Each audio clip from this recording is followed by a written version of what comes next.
Alright, let's play some modded Tarkov. Okay, so I have a kit ready already. Hopefully we don't lose it. We probably need some more ammo in here. Ammo's not looking great. Okay, so we have our AK. We don't have a helmet, but that's what it is. I don't have a helmet that can work with contacts, and you definitely need contacts right now in this game. Alright, so I think our goal is just to go on customs and kill some scavs, do a few things. Let me look at my tasks real quick.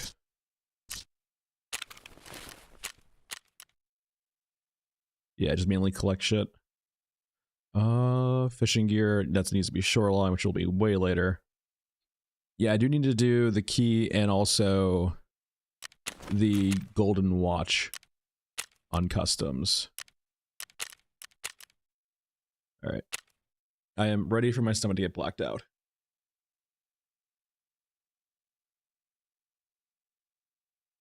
I haven't really played Tarkov since, like, before they did armor plates. And so most armor plates only protect your chest or your upper torso.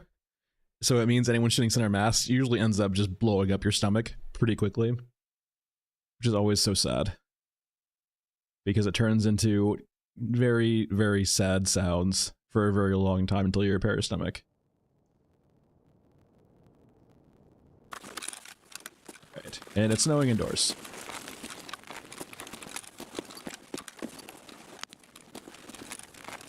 Let's be on full for right now. We're not accurate, so we need to usually lay down lots of fire.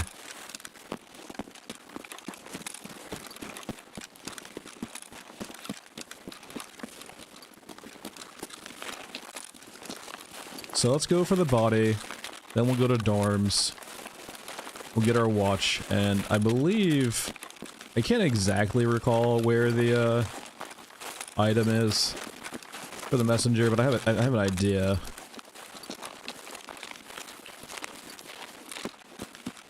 Pretty sure it's in the factory area.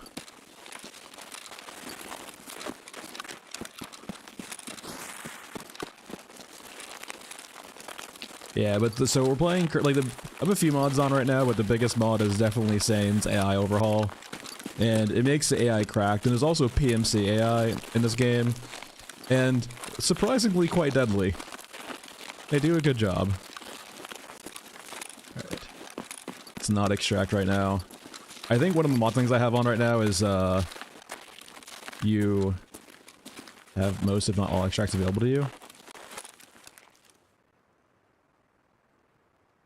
And the interesting thing, too, is the AI will wait for you once it hears you, too. So it's probably waiting for me to cross this corner. Oh, it doesn't hear me yet. Okay. That was just a scav. Let's not take too long here. They do react to gunfire pretty aggressively. Alright. Acquiring the key. There we go. Hello, play carrier. You're a nice find. Holy shit. Alright. So off to the dorms we go. Just a scav, right? Yeah. Oh, well, you might actually have ammo.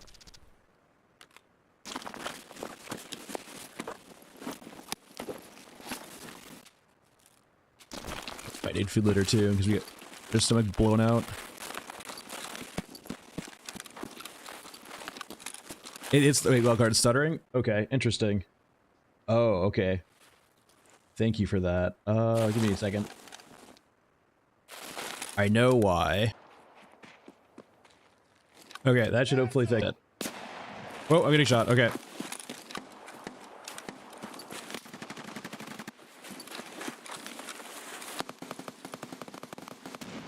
Alright, it popped off when I was fixing it, but it should be fixed now.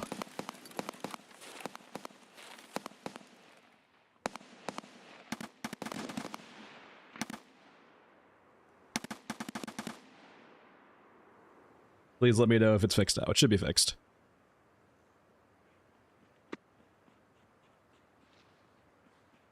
I'm trying out a few settings here also that I don't normally try, so yeah, apologies in advance. But weird stream, weird rules.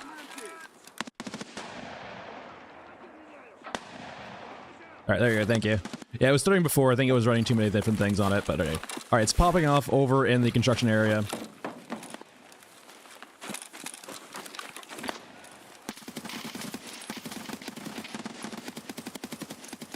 All right, we need to break contact here. I don't like this. I do have a lovely frag grenade or two.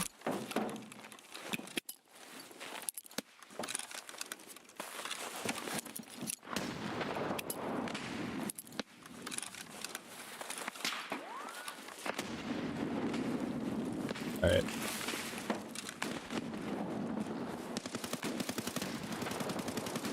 I will say, the SAINs audio mod, or the AI mod in this game, they do go crazy sometimes. It gives you a nice little ambiance. Hey, Schizo.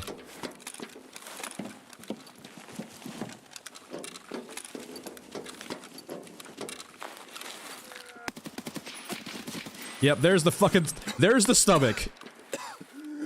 Pretty sure he's prone, he's prone. Okay. Ow, stomach, ow, why stomach? Why always stomach? And a grenade, my god. Commence the first stomach ritual.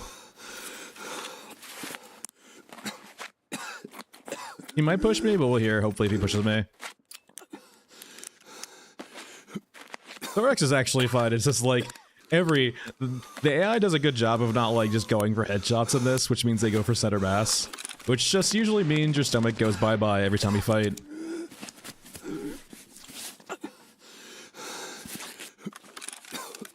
Yeah, and the sound effects too for having your stomach blacked out is more punishment than actually having your stomach blacked out. Because it just makes you literally cannot hear when it happens. You can fix that with that. The Gamma Grizzly. So you can specify what version you have too on when you launch the modded Tarkov. So I did my normal version. I have EOD, so I just did EOD. But I imagine too you can make it more difficult by not having container. All right. I'm getting pushed.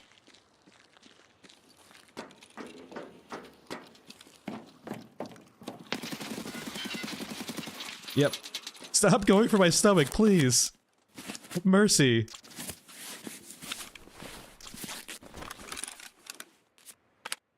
Alright, that's not great. Definitely why we brought these extra mags with us. Alright. You're under half, we'll move you out for now. Alright. What did you have on you? MPX, that's probably good. As in the sense that I didn't, like, murder my frickin' head. Or murder my, torso.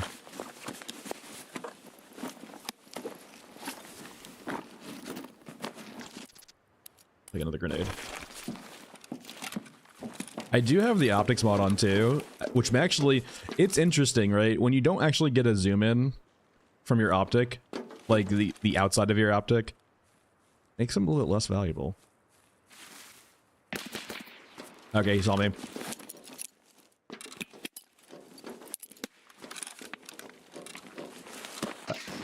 That was a bad oh, he threw a grenade too, I think. The AI in this game loves grenades, which is pretty cool. Alright.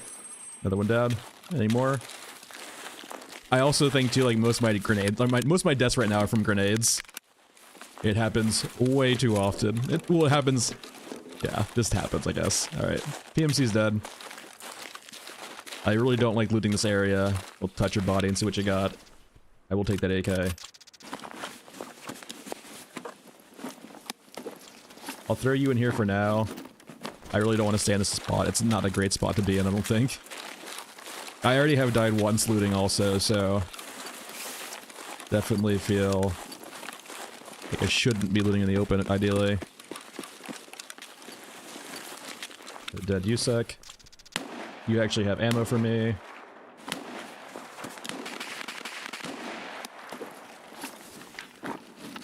Throw you in here for now and deal with you later. Alright, off to the dorms. Let's keep moving. Yeah, actually, I was surprised too, like, I haven't played Tarkov in a while, so, like, I was very surprised that, like, all this weather effects are in too. It is kind of interesting and neat for the variations, right? Oh, alright, we'll just go the long way. It is very kind of wintry, homie. I turned off the events, though. I had no idea what was going on, but I had the cultist event on Woods, and I had no idea what was happening, but a ritual happened, and apparently a god spawned and knifed me to death, so I just turned off that real quick. Maybe later we'll do weird shit like that, but not right now. Let's just get used to the game again.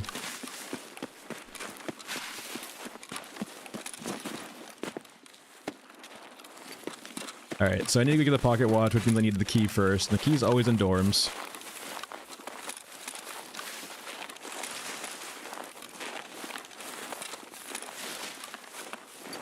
It does help too, because, like, weirdly enough, the crunching sound of the snow on the ground when you're walking through it, much more audible than the regular walking. And I have, like, realized too, I tried one run without contacts, and I was like, nope, need contacts. The AI will ambush you in this game very hard if they hear you.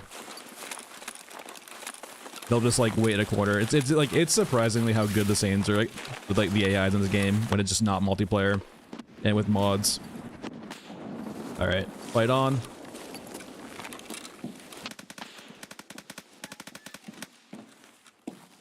Believe we need to go in this room over here. Not you, I guess. It's probably this one, I guess. It's been so long.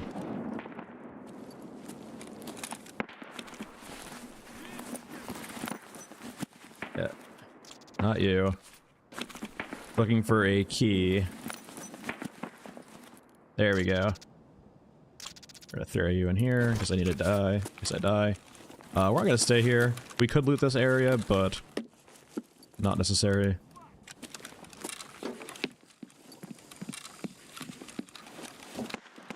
Alright. Though, the area we want to go back to is now popping off, apparently. So, we gotta head back to the big truck and open the door.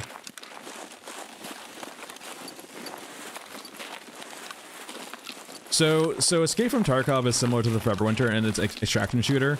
There's like quest lines you follow, and like you do kind of progress through levels and stuff like that, in regards to like your ability to get better guns and stuff like that, and the story of the quests. But it's like the Foreverwinter in the sense that there's not really an overarching story for the most part. It's kind of like survival, you know, progressing through the game, getting better stuff, increasing your hideouts level, so on and so forth. So it's very Foreverwinter in that regard. But there is like a relatively like, you know, there's like a... The quests in Tarkov, I will say at the moment, definitely do a better job of like giving you the story or the quests through the game as opposed to Foreverwinter right now. Foreverwinter quests don't really like, there's not much story to them right now. There's a bit more story to Tarkov, but it's still like, it's not a narrative game by any means. Alright. And especially like, if you are not familiar with Tarkov 2, it's definitely daunting. Especially multiplayer. I would actually suggest, if you want to play Tarkov, maybe even trying SPT Tarkov first before you even actually go online. If you don't mind getting cheated occasionally, I definitely think online's really cool in Tarkov. It's just that I'm kind of over at this point.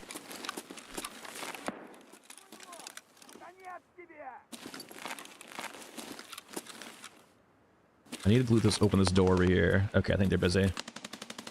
Please don't murder me.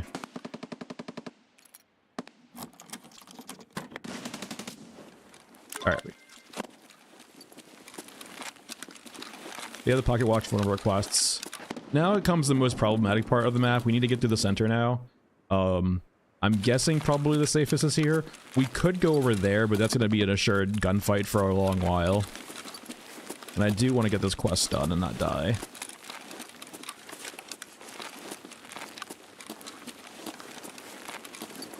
Which means we're probably going to get to the center here.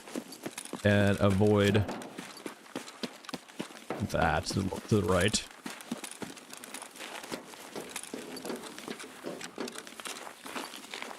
Yeah, dead bodies over here that we did not kill.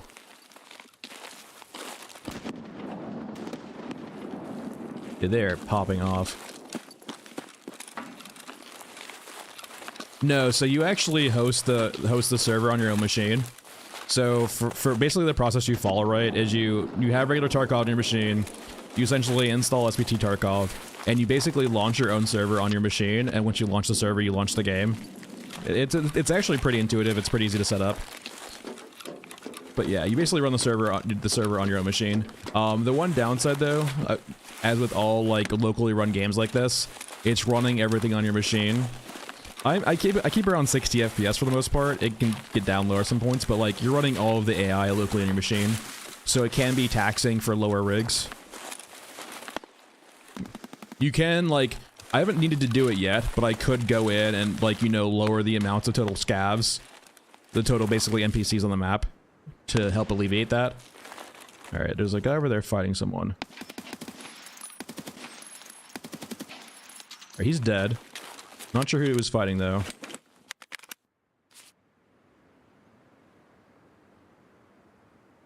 Anything? Do not know what he was fighting. Fortunately, I don't have a factory key yet for this door. Ow, okay, yeah, someone fucking threw a nade at me. That's not very chill of you. Alright, let's cut left here then. Yeah, please stop throwing grenades at me. I'd really appreciate that. They might be throwing it from over the wall too. No, I don't understand you. Please stop.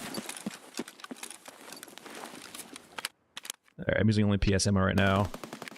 If you're unfamiliar with Tarkov too, Tarkov tries to be kind of milsim-y slash like realistic. Not fully realistic, but semi-realistic. So you have 5,000 different ammo types for each caliber. And we're using PS right now, which is basically your standard, like, very standard ammo. So not terrible, but not great versus armor. It's like the middle round.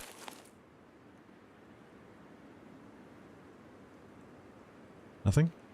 Alright. There's a USEC over there, basically a PMC. And I don't really want to fight him. So, regular Tarkov... So, Tarkov is basically pretty unforgiving in the sense of, like, one bullet can kill you to the head. And the AI right now... So, we're running SAINs mod, which is basically an AI overhaul. So, they're not cheaty, but because, like, you will often trade fire with AI. So, in regular Tarkov, the scavs have to run on the server, and it makes it a bit of desync sometimes. They're, like, they can be aimbotty. But usually, because if you get the drop on them, you kill them first. They get the drop on you, they, you know, shoot you, but you can react. In this game, I've noticed so far with SAINs, you tend to trade fire with them a lot, and it's almost assuredly, unless you get the drop on them pretty clear cut, you're both going to trade damage. And so, I'll win the fight, but almost like, I'll win the fight, but take so much damage doing it that I will have to go and heal, and that means if they have any friends, right, it quickly becomes very hard for me to, like, you know, win fights, retreat, and heal, so on and so forth. And you can play with cover too, but I've noticed in the open, like, they will shred you. It's hard to explain too, but like, I have been weirdly fooled by the AI in this game enough times where I'm like, okay, the AI is pretty good.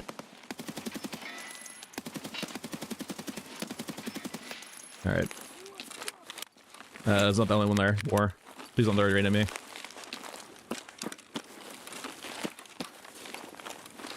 Close this door real quick.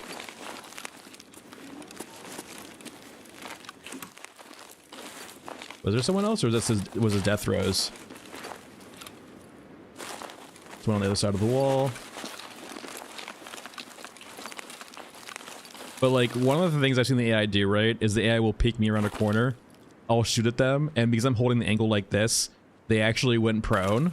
So when I was clearing the angle like this to try to see where they were actually below my sights, and I couldn't see them. I was like, oh, you son of a bitch. You fooled me. And he almost killed me too, but he missed.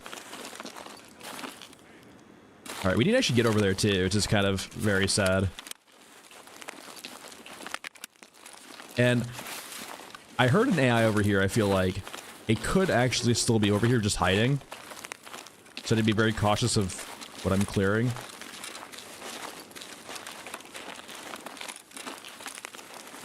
Alright, I think we're good.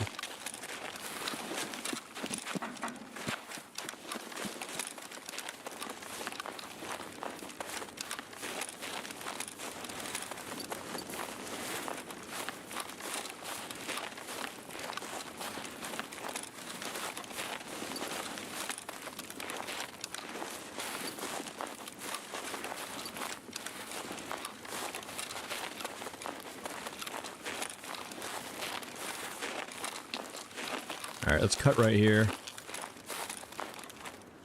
Hear anything? We definitely did hear some USECs, or at least, yeah, some American-speaking guys over here.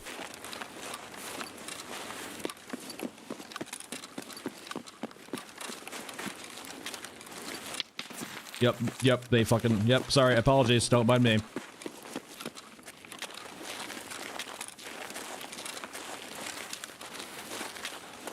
Yeah, they're all the way by where we need to go, I'm pretty sure. And we don't have a good gun for that. I have a AK-74U, a crank, with no optic. So I'm not gonna be fighting long range at all.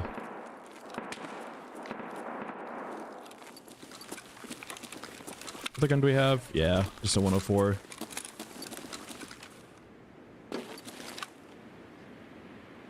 So there are additional mods. I can't remember what it's called, but there are, like, I think it's, is it Ficus? It's something like that. There are mods that you can put on top of this for co-op. So essentially, one of you would basically make a dedicated server for you and your buddy. So you can actually do it. It's just an additional step on top of SPT Tarkov. And Tarkov itself doesn't have a PvE mode, but it's not as good. You can't mod it like this. We do have a, like, so essentially the nice thing about this modded version of the game, you can essentially tinker and adjust it exactly the way you and your friends like it, which is super nice. As opposed to PvE Tarkov, you're kind of at the mercy of the devs. With this, you can just make it whatever you want.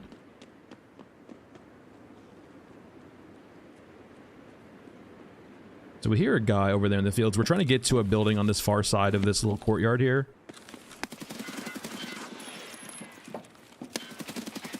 Alright.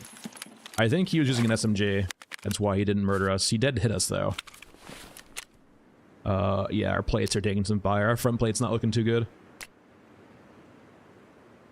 But thankfully, he did not kill us.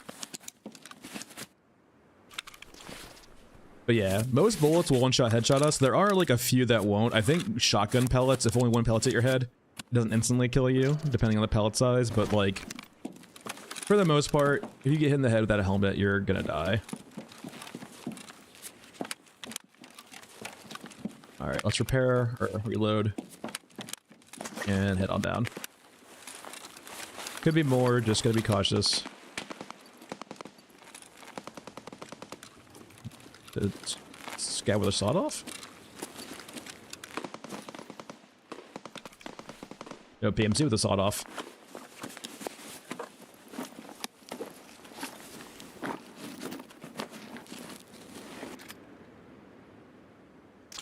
Another 104, which I think is, yeah, 3 mine. He actually has an optic on that too. This is a nicer AK. Let's go ahead and change out though. Maybe over to here. I think I already have a 104 key. I need to eat some food real quick, actually. That's like one thing I'm not in love with Tarkov. I can probably modify it though too. So, one aspect of Tarkov, if you get shot in the stomach, and it's blacked out, essentially, you know, hurt, this starts going down very, very quickly. And if you are very low on that, low on water, for a very long amount of time, you start having issues. You essentially start dying. It's not instant, but it's a pretty quick drain. Which is why getting blacked out in your stomach is kind of bad multiple times. You eventually just need to bring water and food in every single time you do it. Alright. Okay, the vector. That tracks.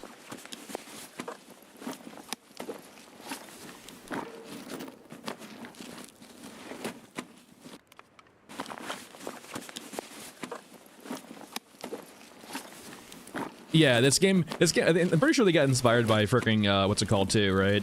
Stalker, which I'm very much looking forward to. Do I want a vector? Can I even put this in here? No, it's a little bit too big. But no, there we go.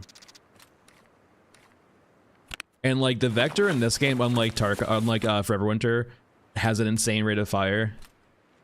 So you can like basically dump your your mag very, very quickly. Hey, mayonnaise.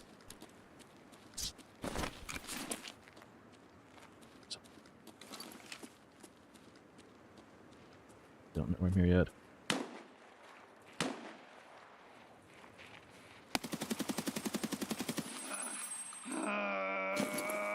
Alright, he's dead.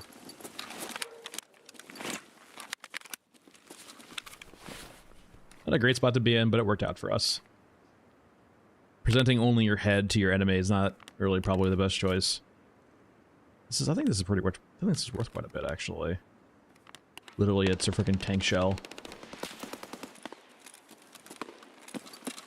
Alright, we're pretty full on stuff. I should probably stop looting and just get my quest done and leave. But yeah, I'm very much looking forward to Stalker at the end of the month.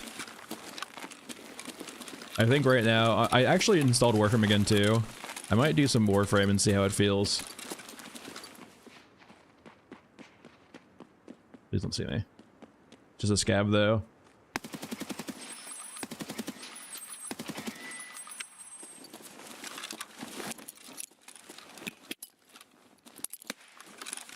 ASA. Unfortunately, it's not for Everwinter, but it is a game.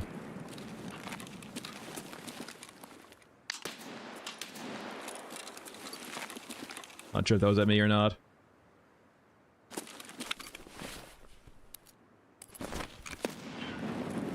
That was at me.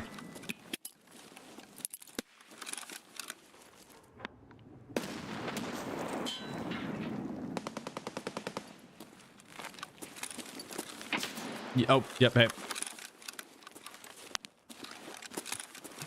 There we go, control.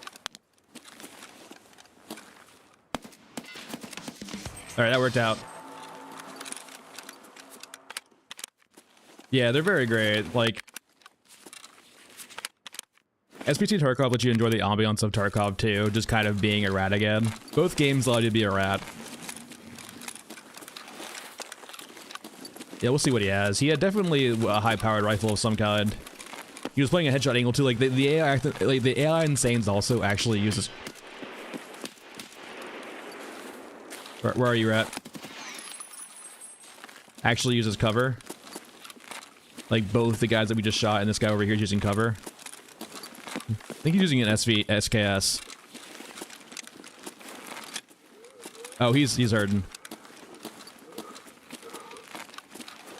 Saw your feet. Fuck me, no. Please don't kill me like this. Not like this, not like this. Oh shit, I'm dry. Sorry.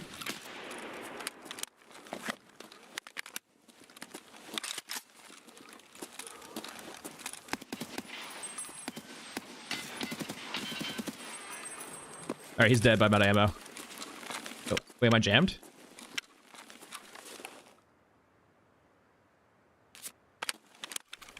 Oh no, I'm out of ammo on my actual thing. Hold on, I can fix this. We'll move you out. Cannot reload if I don't have bullets. There is nothing scarier in this game than fucking grenades, my god. Which, I mean, sounds just pretty apt in real life, right?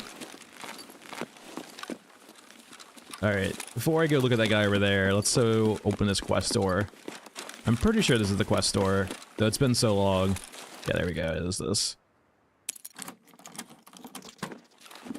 I believe it's right behind here. Yeah, there you are. Alright, that's all we have here. We'll leave at gas station.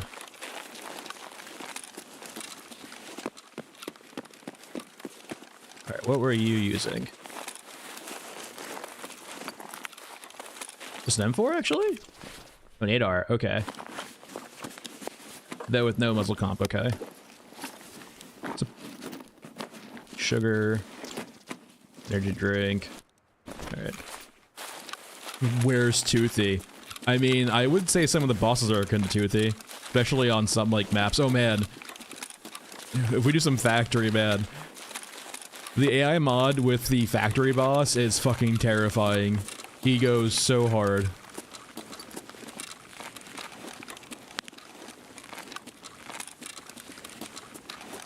Alright, it's an Ash 12 suppressor. We don't really need that.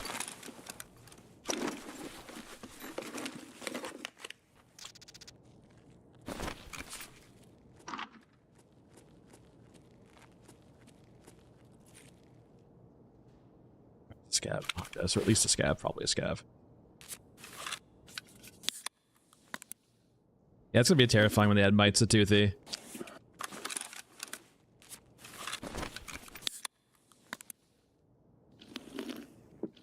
Don't mind me just having a little drink.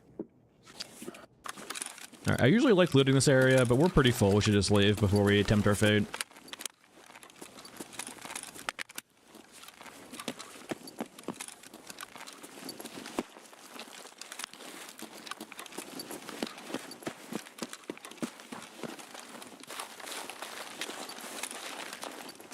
There's usually a scav over here. Could be behind the wall.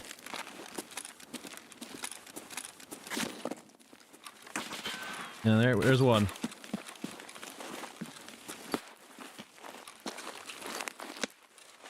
Don't you fucking throw grenades at me.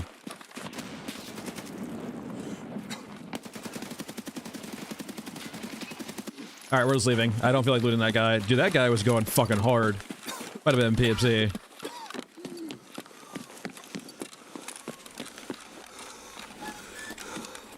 See, stuff like that, how that scav, that AI just played, no AI in multiplayer Tarkov plays like that. Even like the high tier scavs will usually just headshot you as opposed to playing like that, right? But that guy saw us, you know, put down some fire, got to cover, threw a grenade at us, and then like started spraying the shit at us around cover. Camp extracts, I mean, you can usually find AI around some extracts, like the gas station being in the middle of the map, or like kind of in the middle of the map, usually ends up with you having to fight a guy or two there. They don't necessarily AI extract though. There's plenty of extracts on the map that don't have AI right there, but there's some that are. It depends on the extract, basically. You're more often to find POIs or locations between you and the extract that are much more problematic.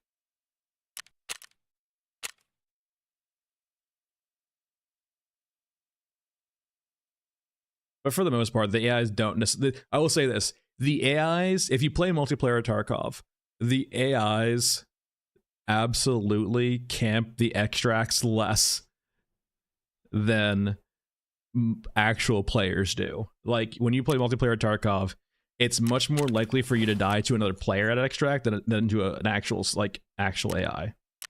Alright. Time to do quick inventory management. By quick, I mean just basically drop stuff off and then get ammo back and go back in. So, traders, we need to go to our tasks here. Can turn in you.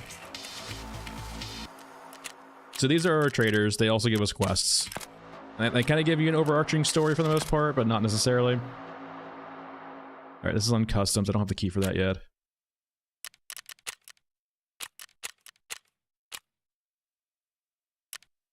Give me a twig and thanks. Complete. Turn in.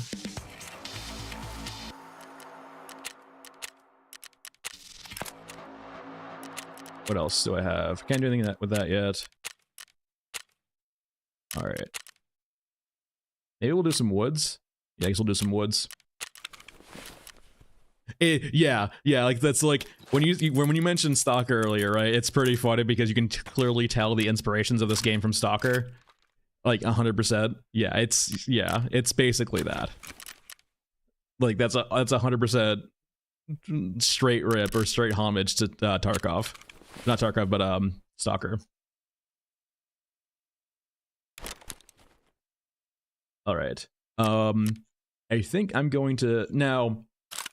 I have noticed too, with this, it's kind of scary to actually bring in an optic now, but we can go over to our irons too, which is nice. Our plates aren't doing too hot, but I think they'll hold up for now. Like, they're not in great shape, but they should be okay. Alright. Let's replace you with something that's actually useful, because you're basically drained now. You're also drained. Do I have another slate? Well, I can bring an IFAC in. You drink some water. Energy's fine enough. I do need to bring in... I can do a mullet, that's fine. Oh man, okay. Though I don't have access to good 762, I don't believe. I'm not even sure about that. I think I only have access to soft points, which are terrible versus armor.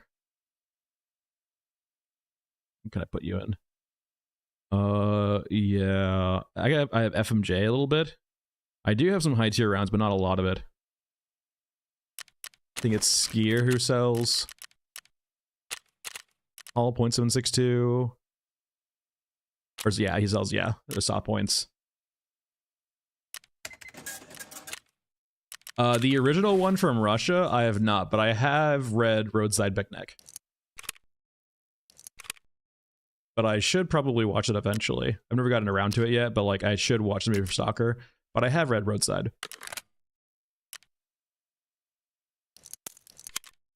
So we're bringing basically like, as you level up too, you get better access to higher tier ammo. Basically ammo that pierces armor, but is less effective versus flesh. Right now, I only have access to soft points, SP rounds. So it basically means I am absolute trash versus armor. So if we go over to here, right, I can basically only pen level 2, and I basically have to force my way through level 3.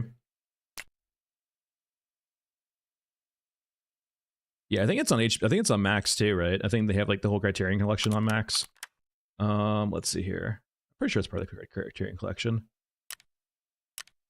All right, I think I have everything. I have ammo. I don't need to use a lot of ammo here. Probably going to be sniping a bit. Do I want to bring a silencer? Now, the one downside I will say is that, unlike players, the silencers don't fool the AI for very long.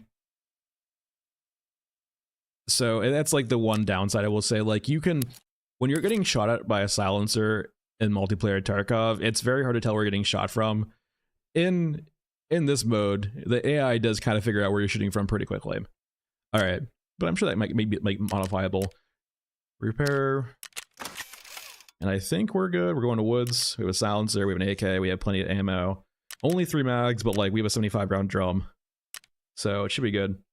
Leo, if only. Though imagine if Tarkov had like weird stuff from Forever Winter in it. Alright, so we're going to woods. Very, very scary woods.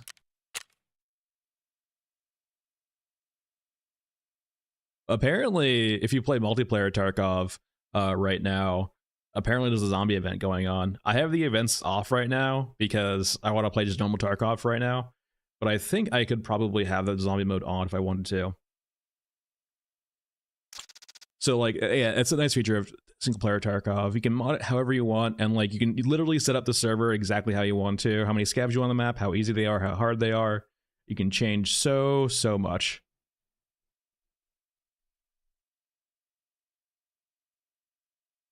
But yeah, right now there's a zombie event going on in Tarkov, and it's people love it or hate it. It seems to be. I haven't looked into it too much. All right, we are on woods. It always takes me a second to realize where I am. Okay, I'm by the convoy we need to go explore.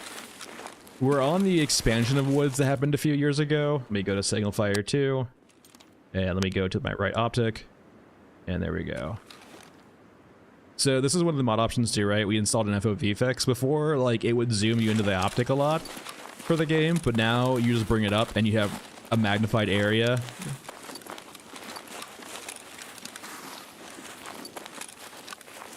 There are like 6 or 7 maps in varying sizes. Like, keep in mind too, the one aspect of this game too, or the maps are a lot bigger than Forever Winter. That's cool, Oracle. Yeah, for sure. Like, this is great for that too, because I'm pretty sure, like, I would not be surprised if you could, because, like, once again, we're playing single player Tarkov. You can cheat if you want to, which means you can probably do some DLL injection and basically pause the game, unlock the camera, and basically get, if you like, you know, having cinematic moments, you can kind of sculpt those a bit. Which is always nice.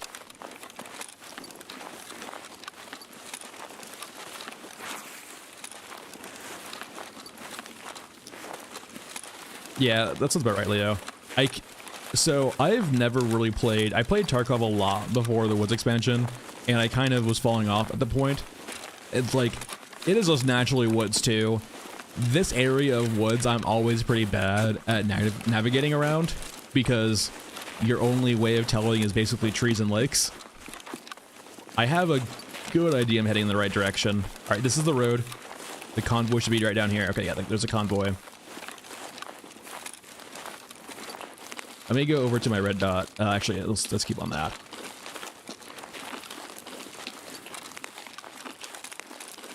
So I'm here to kill scavs, but I also need to scout out this little wrecked convoy.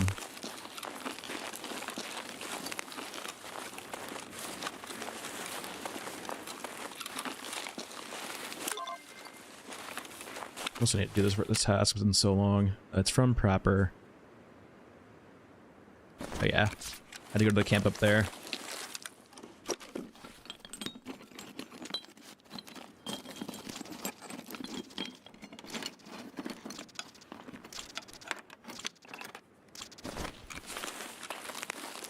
This game also makes me think too for Everwinter. Like, I'm not. Oh my god, a measuring tape finally. That's going in the ass. The jail pocket. I've been looking for a measuring tape for so long. It's a pretty common item, but I've just been getting exceptionally unlucky with it. So thank god I found one for my innards, for my hideout basically.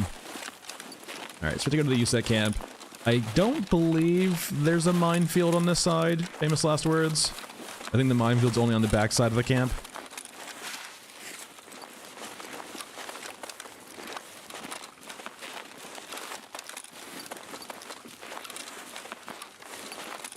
That's good to hear. It used to be so common. Like, it used to be in like literally every file cabinet back in the day.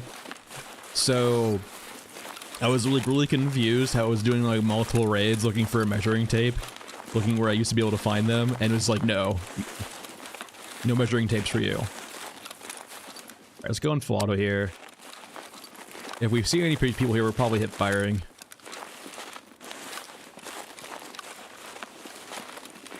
I'm not trying to use it 4 times in close range. Though weirdly enough, you can kind of do it without the variable FOV fix. It kind of works, but when you have this mode, you really don't want to mess with trying to aim down sights in CQB. Just hip fire.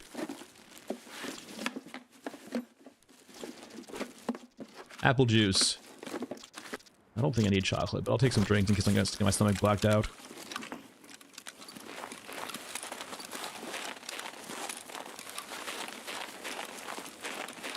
Yeah. But there's a minefield on this backside of these camps, so we're not heading back there at all. Nothing. Nothing really. And there's one more part of the camp over here.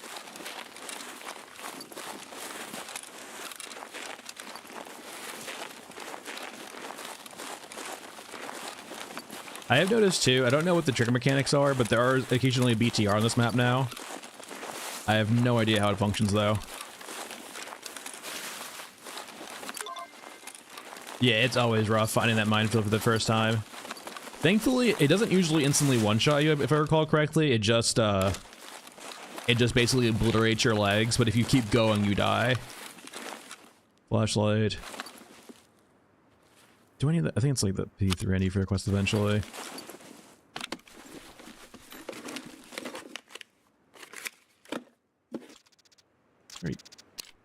Alright, that's weird. I've got one before.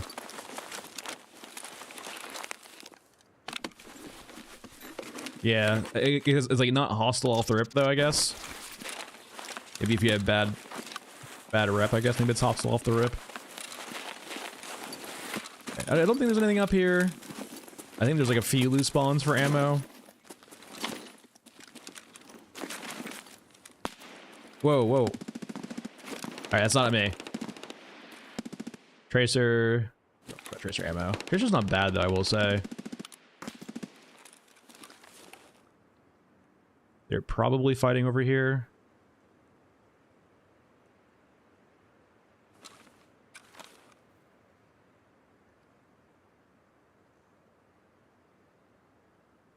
Not the road. I will say though, like the other mode's way better for like actually sniping without the fix, but the fix adds so much more ambiance to actually scoping in.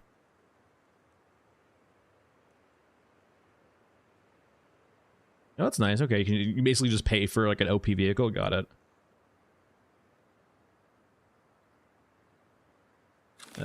They're probably fighting over by the radio tower over there. I'm not gonna mess with that, really.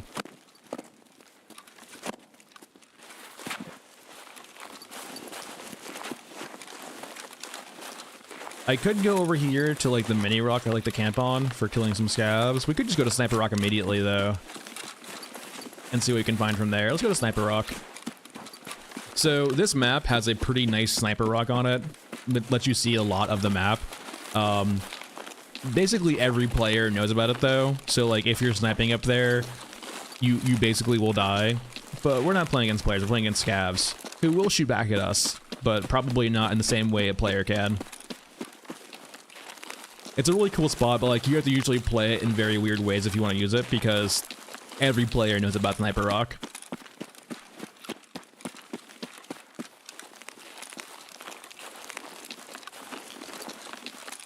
And it's like, it's interesting too, right? Because you think like a high spot like that would be a good thing for a sniper, but weirdly enough, because every player knows to look up there and check there, and there's so much real estate you have to look over when you're up there, it's actually kind of a bad spot. I've always found my best sniping spots just to be weird things in like random places where no one thinks to check. But yeah, it's up there. Occasionally, I think an NPC scav can spawn up there too as a sniper.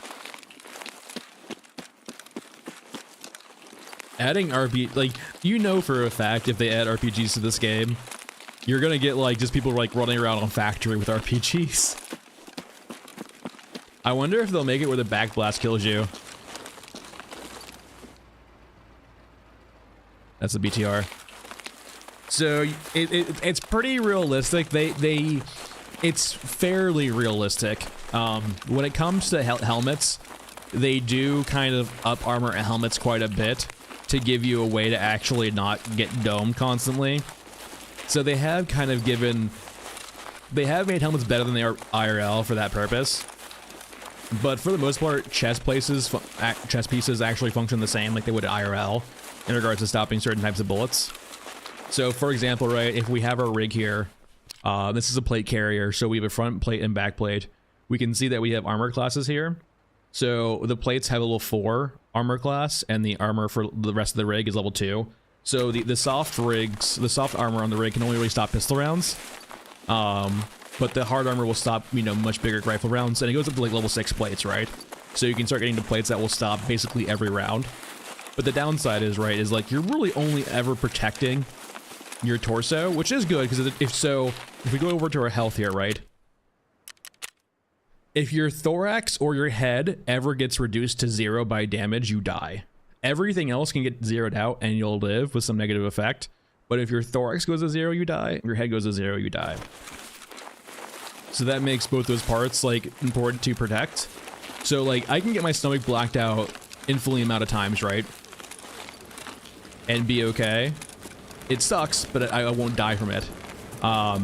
But the thorax and the head are what's most important. Now, if you do get a part blacked out, what it will start doing is rolling over damage to other parts. There's a BTR. So say, for example, if my stomach has 0 HP and it starts getting shot, it will start applying that damage to other body parts, and that's usually how you die, right? Eventually it will roll over damage to your thorax and you will die. But it means that, like, the fastest time to kill is if you're not wearing armor, for example, in the chest or on the head. So it's a pretty like in-depth armor mechanic, and they didn't used to always be like this too. At first they had just basic armor for all the whole entire area. Then they added zones and they added chest plates. Alright, there's a scav over here to our right. I want to get on the Sniper Rock. So it's a pretty in-depth mechanic for armor. And like the only liberty that they've taken in this game basically is making sure helmets can actually do a good job. Because for the most part, no helmet is ever going to stop a rifle round. Because the amount of armor you would need on your head to stop a rifle round would basically just make your neck so painful. You couldn't possibly wear the amount of armor you need on your head, and your neck would be stable or fine. And also too, like, just the impact of like the bullet hitting your head is already like damning. All right, so we're basically on Sniper Rock here. There's this rock and this rock. And as I stated before, all right, there's a sniper up here.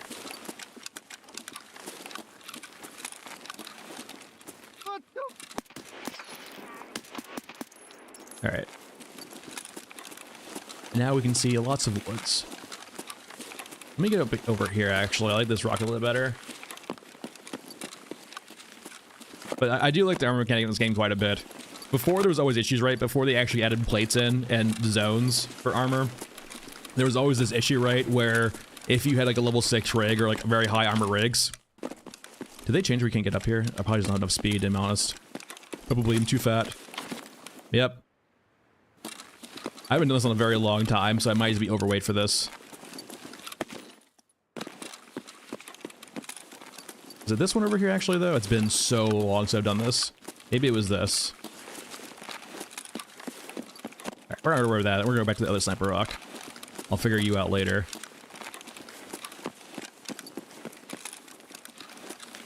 But yeah, like, so back in the original Tarkov, right, like alpha, like earlier alpha or earlier beta, your chest rig would protect everything on your chest or your stomach, right? So like, for example, you might have full body armor rigs, and as opposed to having plates or special parts on it, it would just be all level 6, which means your stomach, your arms, your legs, or not your legs, but your stomach, arms, and groin, like all that good stuff was protected by level 6 armor, which means you basically couldn't die to body shots for a very long time. I will say, kind of hard to see anything with this snow.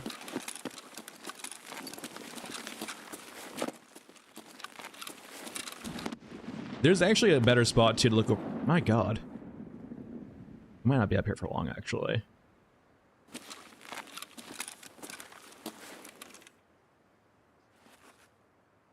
The fog is definitely killing us. I will say too, like, the FOV variable fix on SPT Tarkov does help out a lot too, because what would happen, right? What they would do in the original game is they zoom your entire screen in. So say this optics of 4 times. They basically zoom your entire screen in 4 times. So you can kind of get a lot of peripheral cheating. Not peripheral cheating, but like peripheral view. But now we can only see through our optic. The 4 times. Kind of wish I had binocs actually for that reason. Alright, let's head down. I am though curious how the spawning works in this map in regards to SPT Tarkov. Because it might be that they won't spawn that far away from me, but I don't know that yet. Alright, there's a different spot we're gonna go to for sniping.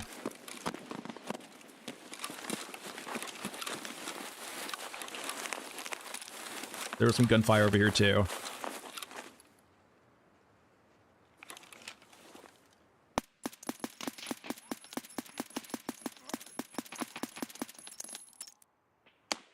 That was definitely a player. I mean, NPC player, but player.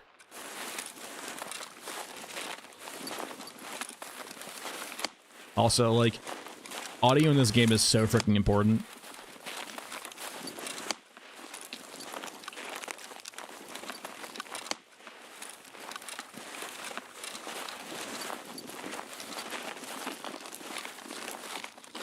There you are.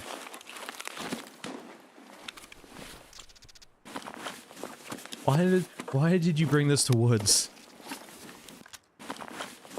My god. This guy was full memeing. This is a KS-23. It's so there's a 12 gauge shotgun. This is, I think, a 4 gauge. It might be like 8 gauge European or like that. I can't remember what the exact specs are for it. But essentially, this is a shotgun for killing bears. It fires. Oh, let me pull it out. Yeah, it's a very large big boy shotgun. It's very crude, but it does so much damage. I'm pretty sure I'm sure they've changed it. Maybe they haven't. But like when it first came out, the meta was you would have the KS-23, and naturally, right, it's terrible versus armor because it's a shotgun. But what you would do is you would aim at the legs, and you essentially would one-shot them to the leg, because you're basically firing a 4 gauge or 8 gauge shotgun shell into their leg, basically blowing their leg off and killing them. Yeah, it also has a flashbang round, which was very much also a meme where you would just load only flashbang rounds and just constantly blind your enemy over and over again. That was pretty obnoxious, but it was funny. So like you'd basically have streamers, right, who like, or people just memeing around like with shotgun shells that could flashbang you, and they would flashbang bang you into oblivion, and then just start like meleeing you over and over again.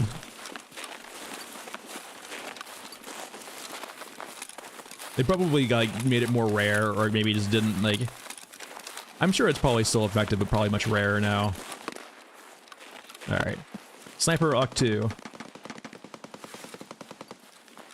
That's usually how they balance a lot of things in this game, is they don't necessarily nerf the item. They do occasionally nerf items, don't get me wrong, but they usually just make it a lot rarer, harder to obtain. Until you level up, at least. Alright, so let's do a little bit of looting.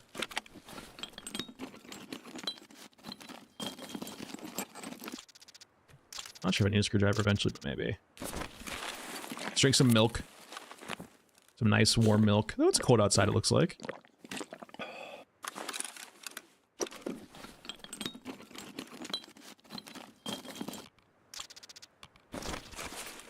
Alright, let's see if we can't find anyone to shoot.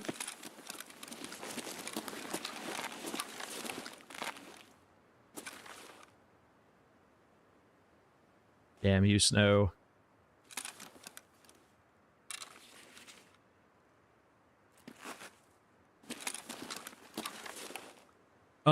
I am, knowing Stalker 1, I'm expecting it to be a game where... Now, here's the problem. I am sure some people are hyping up the game too much, and they're going to be let down. I am coming in with Stalker 1 expectations of, it's probably going to have some jank to it, but it will be atmospherically cool. That's all that matters to me. It, like, they've taken so long on it, I would hope that it's, you know, pretty damn amazing, but like, I'm going in with low expectations and just hoping for the best. With the thought knowing that, like, if the game is kind of mid, mods can fix it. But I love the setting so much, I'll look past most flaws. But I do think that it might be a little bit too much hype behind it, and people are setting themselves up for failure.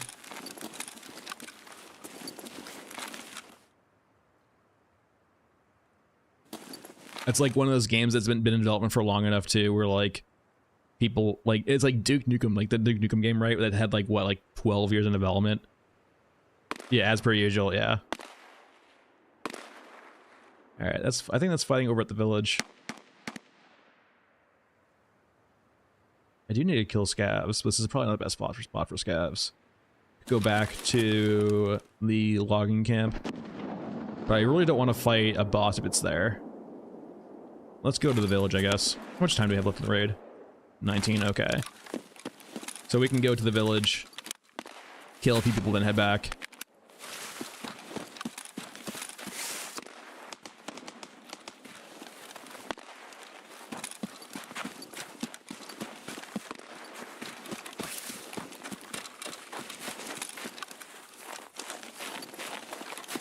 There's a nice little spot I like hiding over here in multiplayer Tarkov, but it probably doesn't work in single player Tarkov.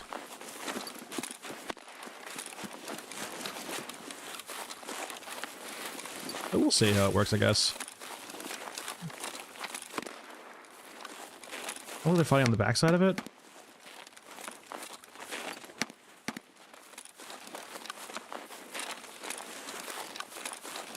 Hey, off. Thanks for stopping by.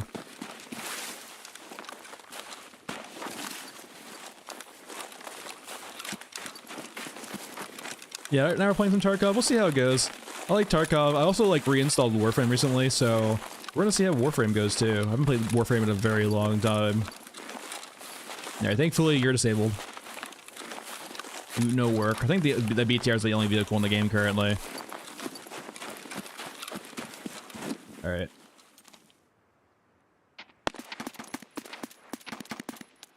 Alright, he was shooting at someone from over here. Yeah, there's someone in this complex right there.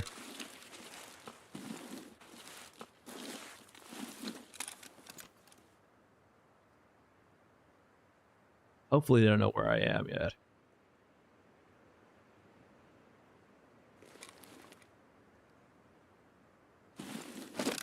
View.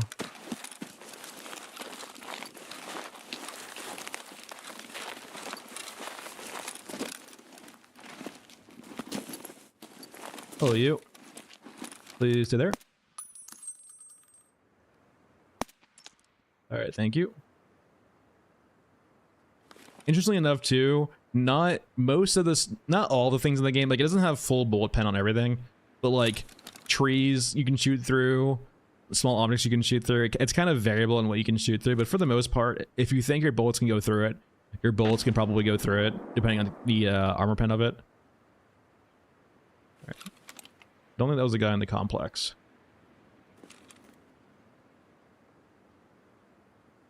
But these fencing, the poles, so on and so forth, definitely trees. Trees will not save you for the most part. They will mitigate damage quite a bit, but they will not save you.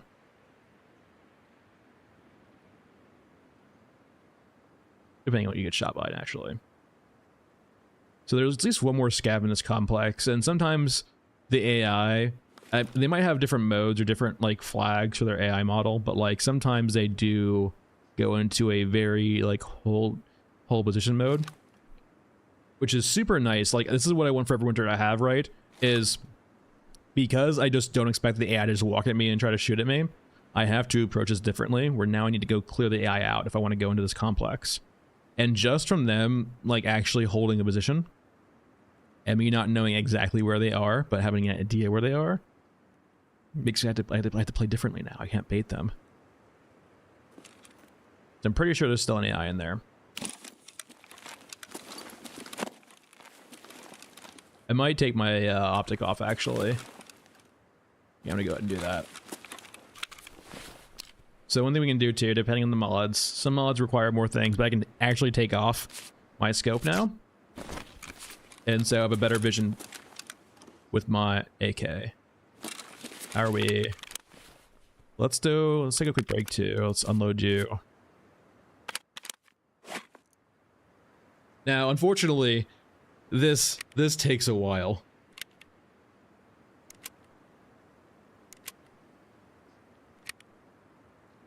So, and it's if you ever loaded a magazine too, these bigger mags are just pain to manually hand load without a speed loader. So like it's understandable that this takes forever to do.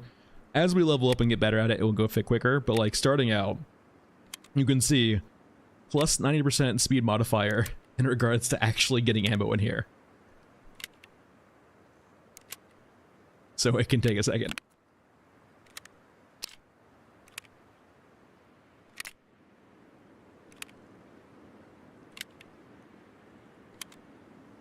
Got 10.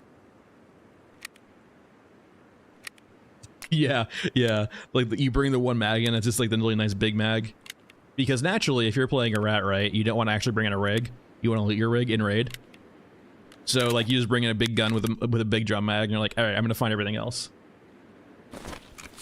Hey Pixel, yeah, it's like it's something that I do not miss from Tarkov. That I'm fine with them not having, right? It's like I don't need them to necessarily put in the ability to have like magazines or things like that, like different health parts.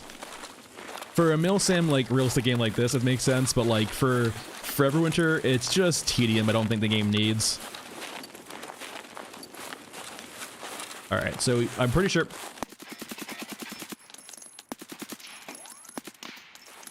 I can never know if they go prone or they're dead, so I usually just end up with an extra few shots.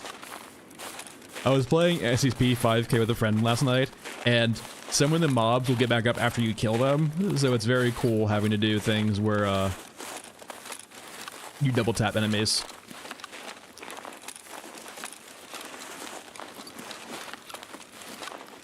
I don't know if this is clear or not, so we're gonna look around a bit. It said AI will tend to hide sometimes.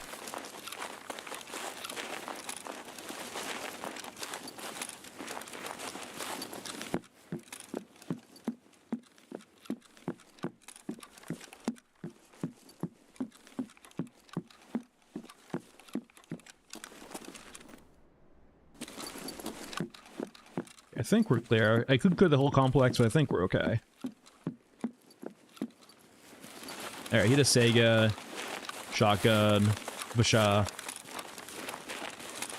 PMC over here.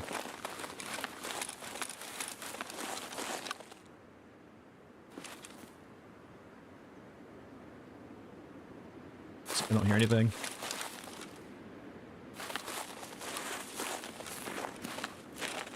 Now, unfortunately, there's a car over there. We can use it as an extract, but I didn't bring any money with me, which means probably not going to happen.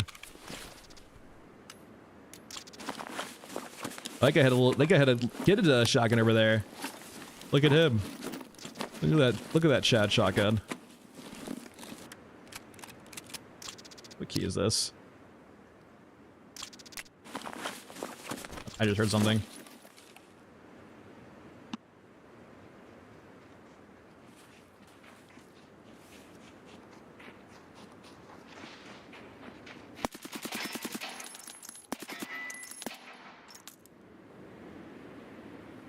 I was going fucking Speedy Gonzalez over there.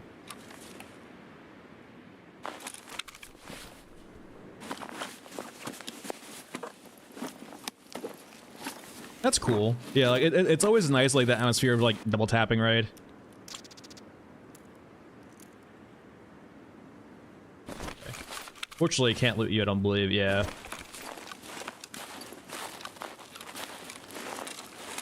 Right, were you a scav?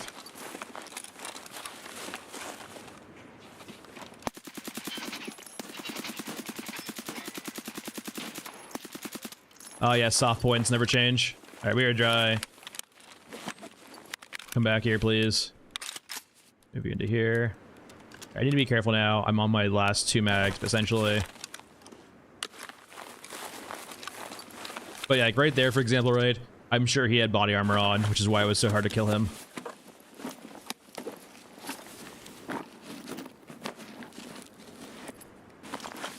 Oh yes, the casual grenade.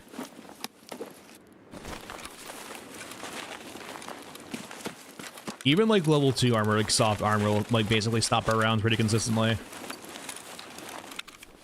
Don't ignore me, I'm just bad at shot. He was not wearing armor at all. I'm just a terrible shot. Got it. Money? Please have money. You don't have money. Alright, so let's go to our extract. We should probably start bringing money in. So there's a car extract on every map for the most part. Not every map, but most maps. That you have to pay money to use. So it's like it's basically like a timed extract from Forever Winter, but it's a bit nicer in the fact that you can just kind of plan for it ahead of time. You can bring money. And it's pretty cheap too. But I forgot to bring money, so walk of shame. Alright, let's go over to semi. I don't really have enough ammo to actually go crazy with going full auto anymore. I'm on 60 rounds with like 20 extra rounds in my pocket if I need to reload.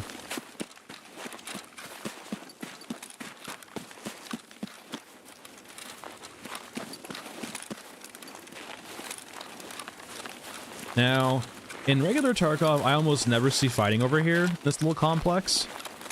But I wonder if it's out here in the regular single player mode. There's a few, like, there's a few items here that you can loot, but there's not a lot, which is probably why there's not a lot of people here in multiplayer Tarkov.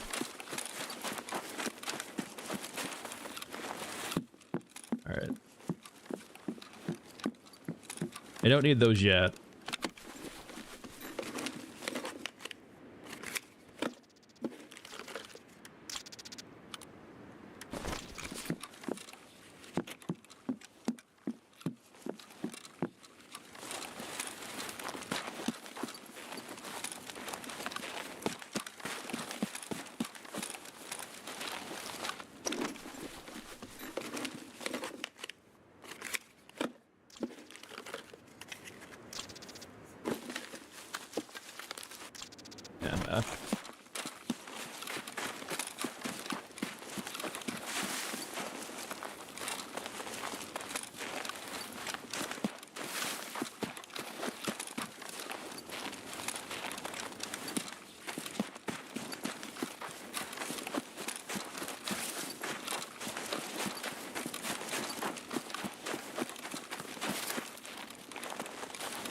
Let's not drain all of our stamina.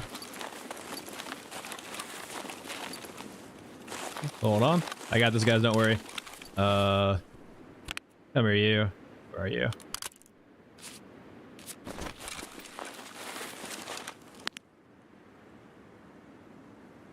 So we're aiming at 50 right now. Alright, he's dead.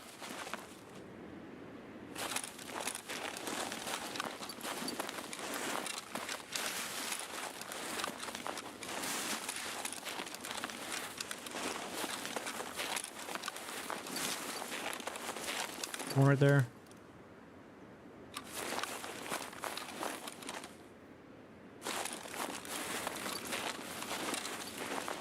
Alright, we got some bodies. I actually never like realized I did looting too. I guess the AI does looting actually. It's always cool.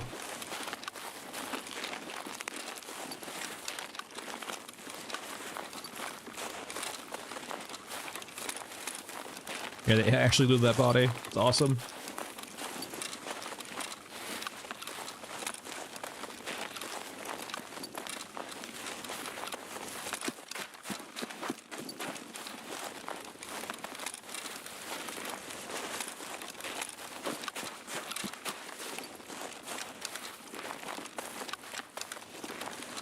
What did you have on you? Obviously a flashlight of some kind. Oh, he got a Mark 17 from a guy? My god. Do I even care about a Mark 17 right now, though?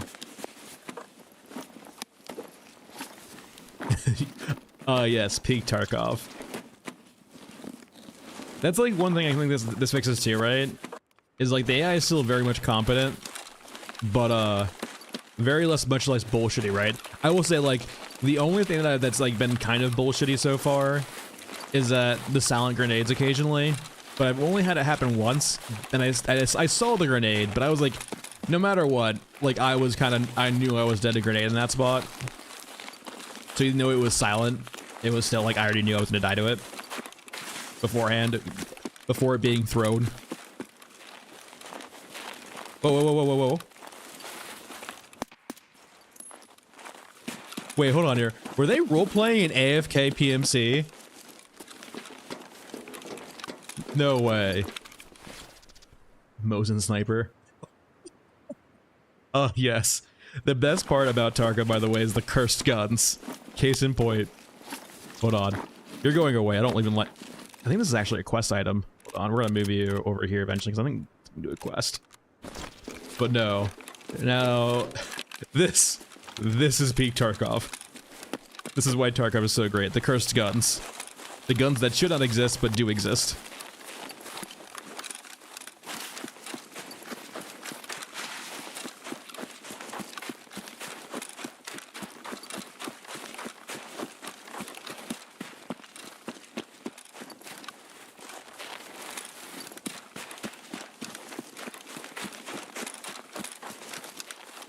It's funny though too, actually.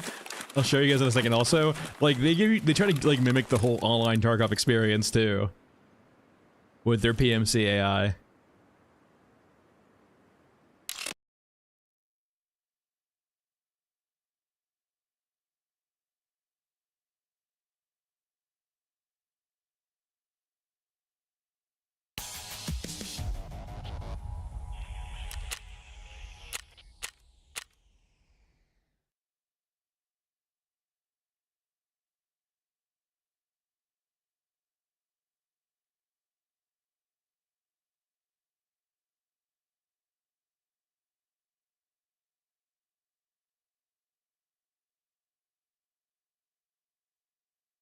So, since Tarkov by itself is naturally a PvP game, it can get kind of toxic sometimes, and they mimic that because the AI PMCs that you'll occasionally die or kill to in raid, they'll message you sometimes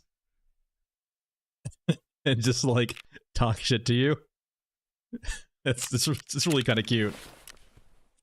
I don't know why I picked you up. The cursed sniper. Oh, inventory. I'm gonna sort you. It's not gonna fix it, but it's gonna be a bit better. I'll fix you eventually. Alright. In you go. Actually go over my quest real quick too and see what quests I finished, if any.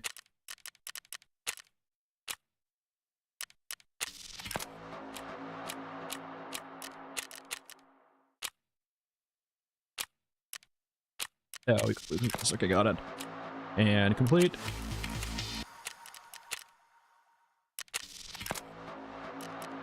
Loyalty 2 is 17, okay. So we have our loyalty up here with our traders. As we increase in level and do things, we'll actually progress them and unlock more stuff. So we go over to Prapper now. We now have access to actual ammo. Oh my god, FMJ. Thank god.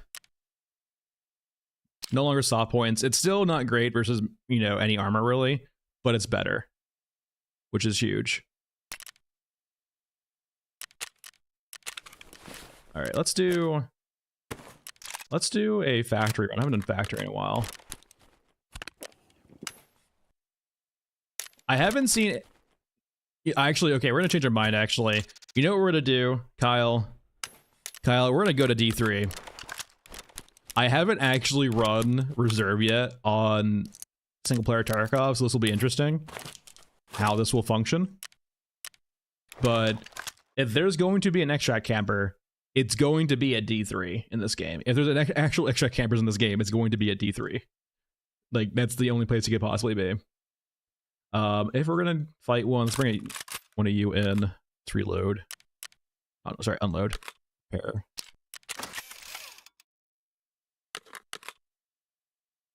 Do you sell PS ammo yet, Mr. Trader?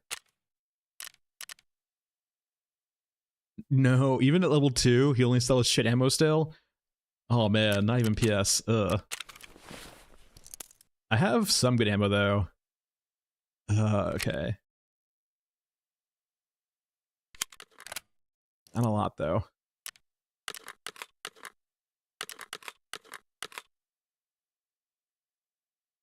Yeah, I had to buy some PRS. That's so unfortunate. I believe this is the best ammo we can probably buy right now. Wait, Tracer's actually not bad either, right? Yeah, Tracer's actually better. And then this is awful, right? Medium. Actually, this is not bad. But it's super slow. Tracer it is. Oops, trading. 120.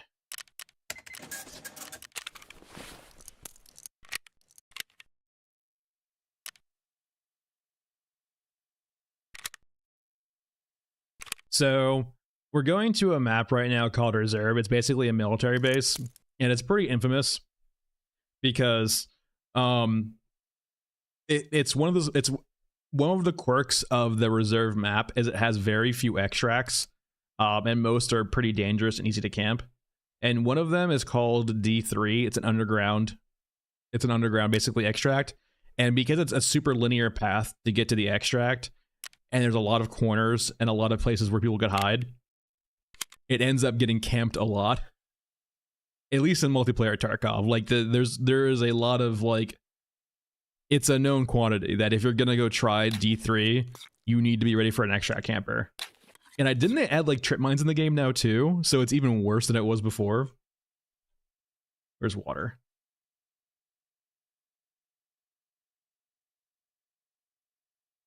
I would say, like, if you're playing, there's a few additional steps for single player Tarkov than just PvE Tarkov. One big thing about SPT Tarkov is it does run locally on your machine. So it means that, like, if you want to have a lot of AI, you need to generally have a pretty decent rig. If your rig's on the worst side, maybe PvE Tarkov is better. You can still play with friends too. It requires a few additional mods on top of SPT Tarkov. And it usually requires when you basically run a server for your friends and yourself, but it can be done. And like the reason why I like SPT Tarkov over PvE Tarkov is it gives you full control over the game.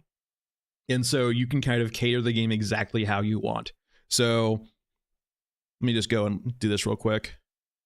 So if I go over to here, you won't see it just now. I'm going to bring it up in a second.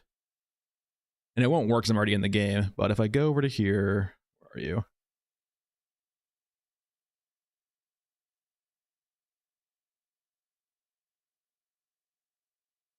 So I can essentially, this is basically the server config.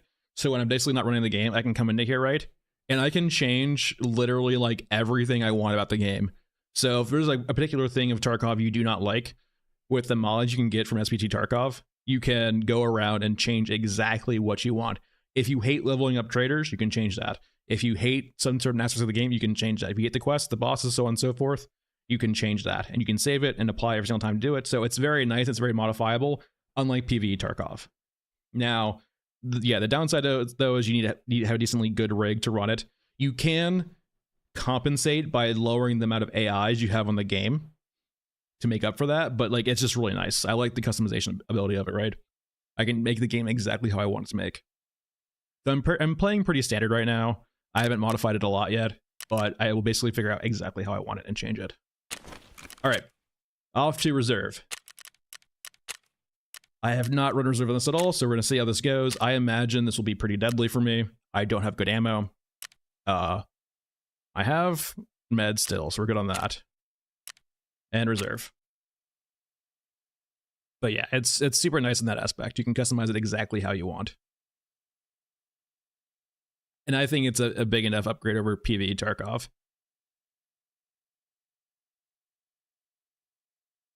And personally, I haven't actually modified, like, I haven't done multiplayer yet in co-op or in this, so I don't really know exactly how it works yet, but I could do it.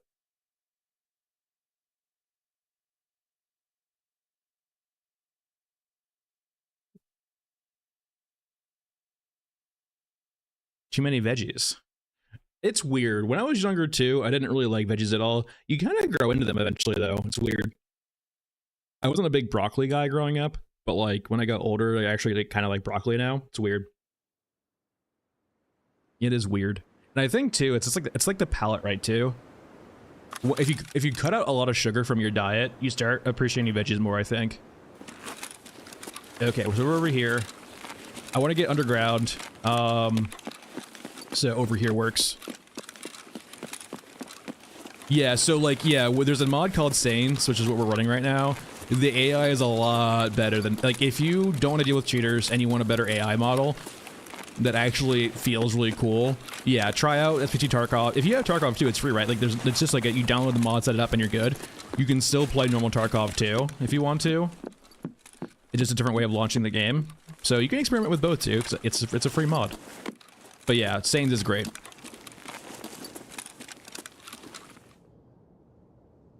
Kyle, but that's the nice thing too, right, Kyle? Because SPT Tarkov, you can control when your account wipes. So you can play it more slowly, you can play it more methodically, you can tune the AI a bit. But like, that's a nice thing. It's very nice for people who do not want to keep up with the meta or like the wipes of Tarkov online and having to keep up with the streamers or the hardcore players. You can just play single player Tarkov and wipe whenever you want. If I had never bothered to upgrade, like, Tarkov, I can keep this on my machine for like a year for now and not touch anything. I can still run this. Nothing stopped, right? I just need to make sure I don't upgrade Tarkov. But if I don't update Tarkov at all, I can just run this forever now. Its current state and just not have a wipe. If I only want to play once a week, I can play once a week. I don't get punished for it. Where if you don't play like the first week in Tarkov wipes, you're basically fucked.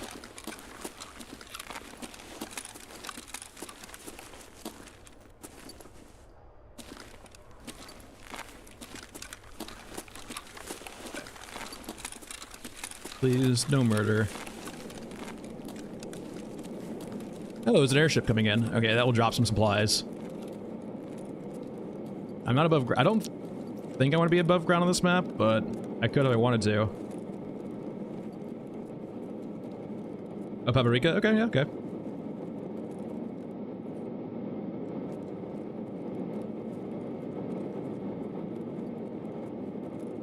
So we're trying to get to the other part of the underground part of reserve.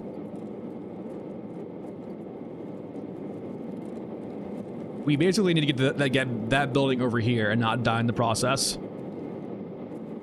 Okay, that's an airdrop. It basically will have a bunch of good stuff inside. The only problem is it's gonna be in the middle of the open. That's gonna drop in the field over there. All right. Let me run for it. Hopefully not die in the process.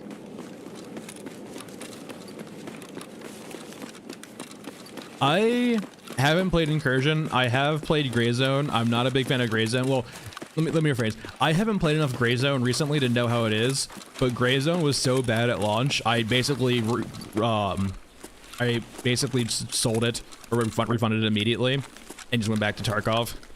I haven't played Incursion, so I'm not familiar with Incursion, but the nice thing too, right? You can buy the baseline version of Tarkov and play with any version you want in SPT, right?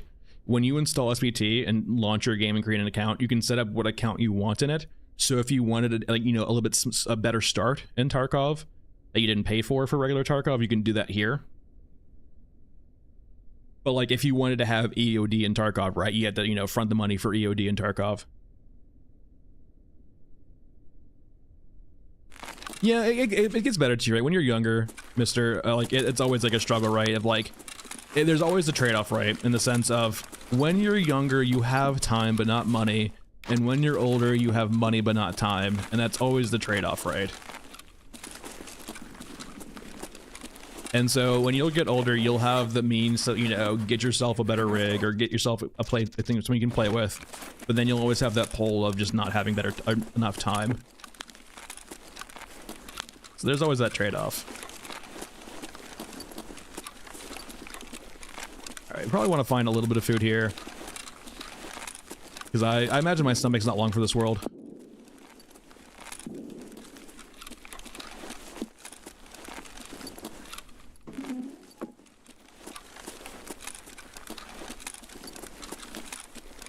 In the middle with none of it. Oh, you don't have time, you don't have money? Okay. Lots of studying going on. I mean, it will come. If you go to college, right? Once you get to college, right? College will be your first time of, lots of freedom. Yeah, that's kind of how I'm, right? Like gaming's my main hobby, so I always spend a lot of time gaming for all my free time. Alright, so we're getting to the dangerous part of the underground. This is the main loot area. Typically lots of AI and fighting. No, the water's still here.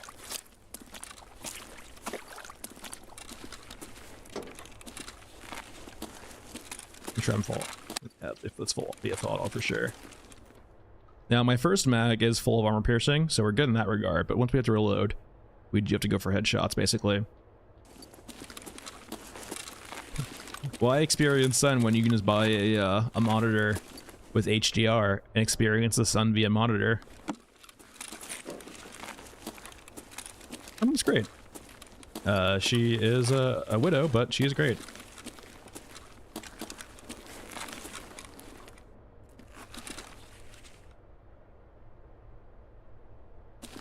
That's fair too. Alright, so I don't...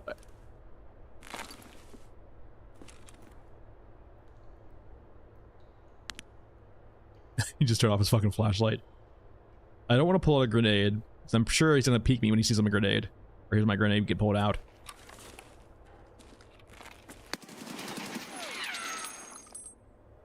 Sorry, Fred, your cardinal mistake was having your backpack stick out. You poor, poor fiend.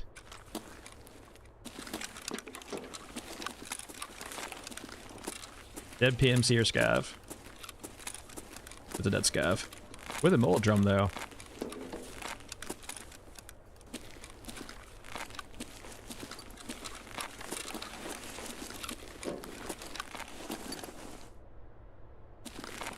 It's hard to know if this is clear yet, because, like I said, AI will just hide sometimes.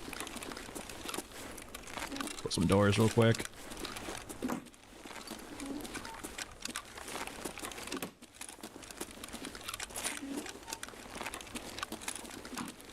Yep, case in point. Fucking you rat. Get over here. You goddamn rat.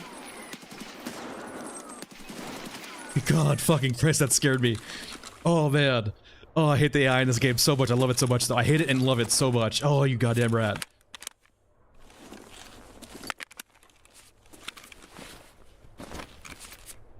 Alright, fewer than half, so I have less than 30 rounds left. At least with the bosses, right, when they bum rush you, you can hear it coming from a mile away. And then be terrified. We don't actually know it's clear yet, but we did find our one big rat.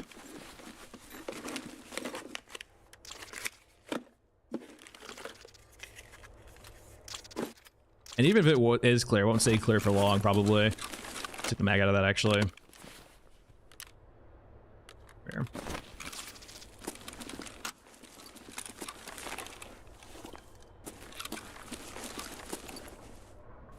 Let's do some looting. This was a scav too, I think, right? Yeah, this is a scav. No dog tags.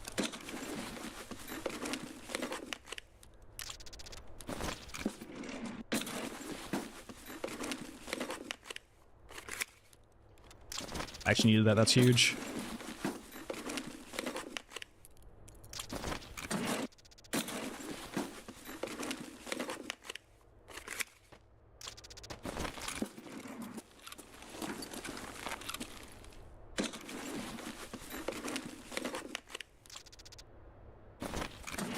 Did I hear something?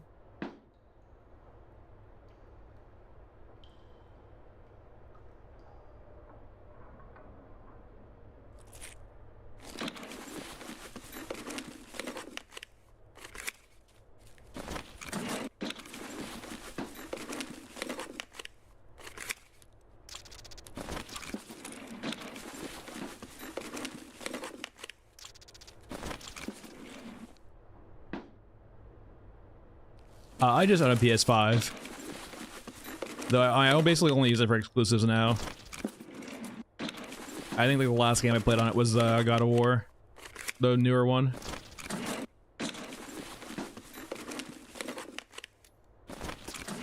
But yeah, it's basically just like yeah, I don't really use it that much anymore. Really? Are you 7?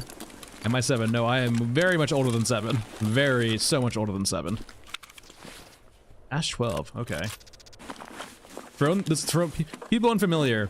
Much like the VKS, this is a gun that's chambered in 12.7 by 55 subsonic, and it actually smacks. Now, it has pretty god-awful bullet drop, but it does insane amounts of damage.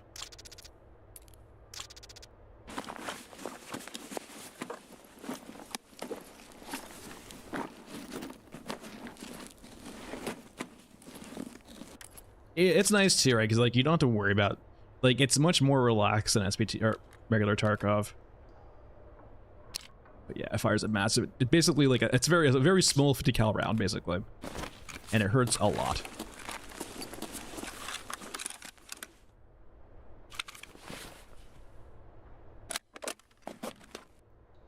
With the downside of low magazine capacity, but it thonks. What's that? Make sure we're on single fire for this thing. You do not want to full auto this bitch. I would love your drum. Did it drop the drum? Oh my god.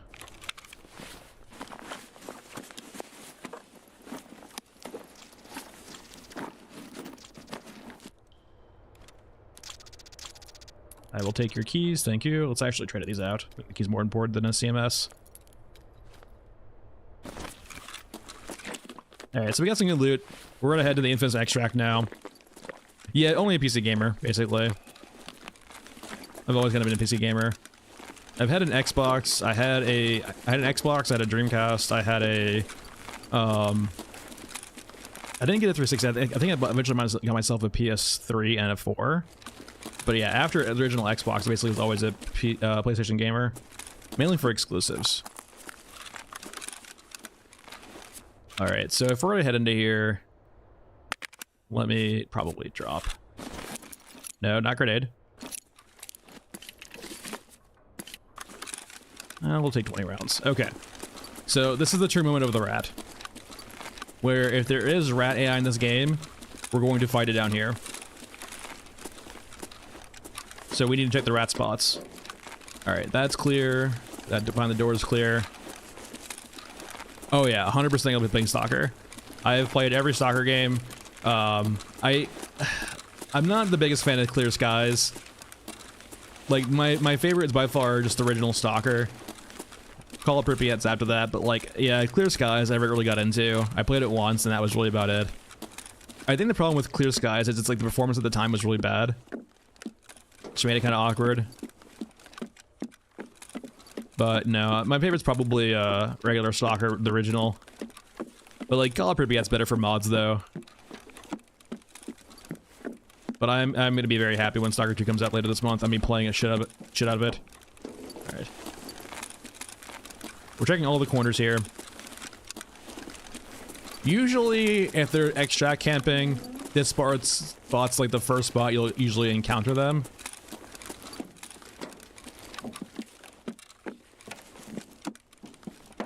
Oh, hold on, I made a mistake too. I made a big mistake. I didn't do the big thing. I didn't activate D3. D3 needs the power on. That would have been awkward. It's been a while. So this extract also needs the power on, which means you have to go to a spot first and turn it on. So let me go do that real quick. That would have been awkward.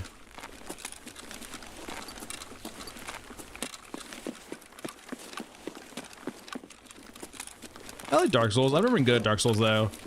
Like I like Dark Souls. I love the lore and like the setting of Dark Souls. I am not good at Dark Souls though. I think my button mashing tendencies usually kill me in Dark Souls a lot.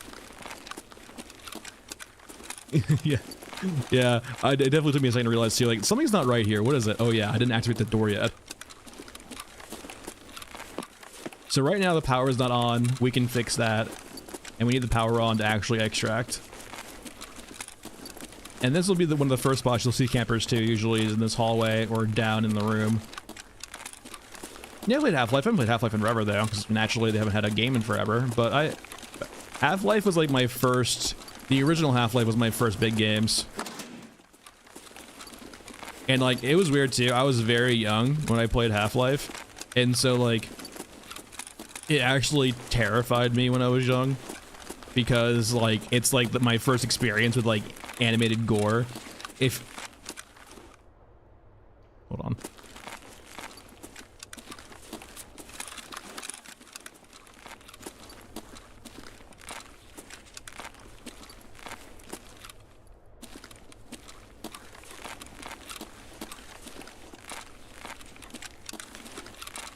I 100% heard someone on the right.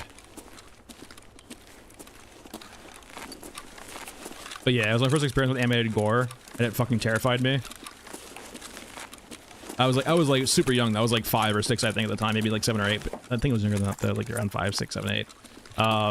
It absolutely terrified me. Like when you first get past like the doors and actually get into the game, like the vent where the vent where the scientist is getting pulled through and gets turned into gore. It scared the living shit out of me when I was younger. I got over it pretty quickly, but like the first day I played Half-Life, I'd like take a break after that because I was just terrified. And naturally, it's like silly in retrospect, but like when you're young like that, right, your first experience with like gore like that will definitely put the fear of God into you. Fear has scarred me to this day, man. I was like maybe like low teens or like 10 when Fear came out, right? But Fear, I have like between Fear and what's it called, The Ring, those two movies being somewhat close to each other, man. Oh god, creepy little girls, man. They get me just constantly now. God, Fear and The Ring. I don't know why it is, but just like little girls just creep the shit out of me. And it's like a thing though too, like with The Shining also, like The Shining, The Ring, Fear. It just like it seems to be a very common trope. You're like, yeah, just you know, little girls, creepy little girls. All right, so we are now entering the D3 area of where I'm probably going to die if they actually mod in rats. Because there are just so many fucking nooks and crannies you have to clear here. Which means you're always gonna have the drop on you. Typically speaking though, the way you can tell, unless the rat's being very, very cautious, these doors being open is the first sign of the rat usually being around, but like, they usually close the doors too. This is always dangerous.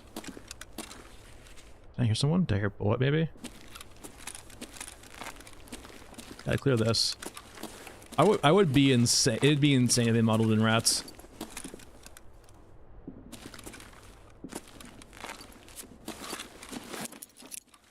Rat check.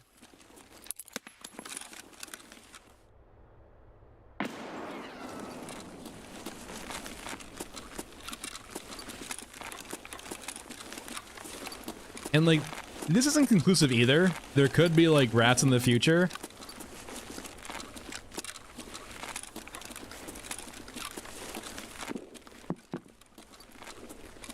We're good. No rats yet. So at least, like, we haven't seen them if they do exist yet. I definitely feel if I was, like, an evil developer for an AI, I would absolutely put a rat here occasionally. But not all the time, though, right?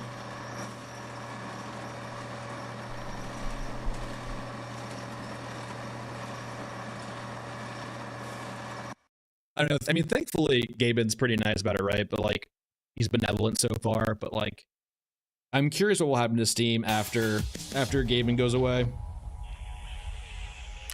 I'm sure, like, I'm sure they're great with hiring developers and people like that, though. I can't ever imagine them ever going public or, like, yeah, having massive investors. The day Steam goes public, which will probably be never, is the day you need to start worrying about Steam.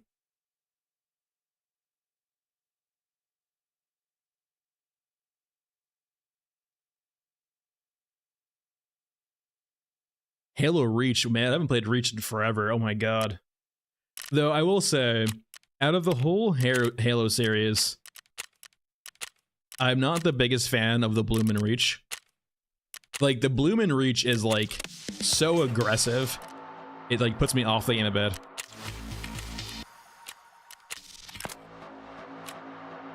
Oh, Max Payne 1? Oh, god. If Max Payne... I should stream Max Payne 1. I love Max Payne 1. I heard they're reworking it or redoing it, right? Remastering it. The problem with Max Payne 1, though, you have to, like, do so many different things to make it work. Max Payne 1 is one of those old games, right? Where your FPS actually impacts the game a lot, which means, like, it was one of those games where the FPS was coded in such a way that your FPS affects how some things work. So when you have really high FPS in Max Payne 1, a lot of things will actually break. And so you need to either limit your FPS, like install a few fixes here and there. Like, you need to actually mod Max Payne 1 to have it to work nowadays, or artificially limit your FPS to 60, which typically means when you limit your FPS by that, it usually introduces some things like, what's it called? Input delay, which doesn't feel great, but yeah. But yeah, I played original Max Payne 1 on the Xbox, and dude, I love that game. Oh, it's so good. Can I actually buy Ash 12 ammo? Hold on here.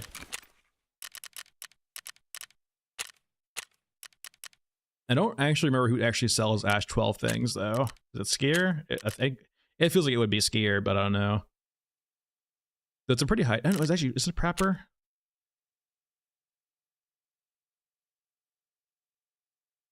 There's like... Oh yeah, he does sell... Okay, so it's Prepper. I love the Ash 12 a lot, though. It's a cool gun. But the problem is the magazine capacity is always a bitch. I wonder if Fence will have any ammo rounds for it. Okay, he does have some 10 rounders. He has some 20. Oh my god, he's got 30. Okay, hold on. So Fence, they simulate Fence in this game. He still rips you off.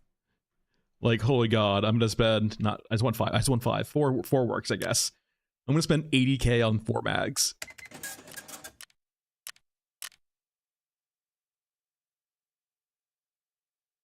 Oh, Rage?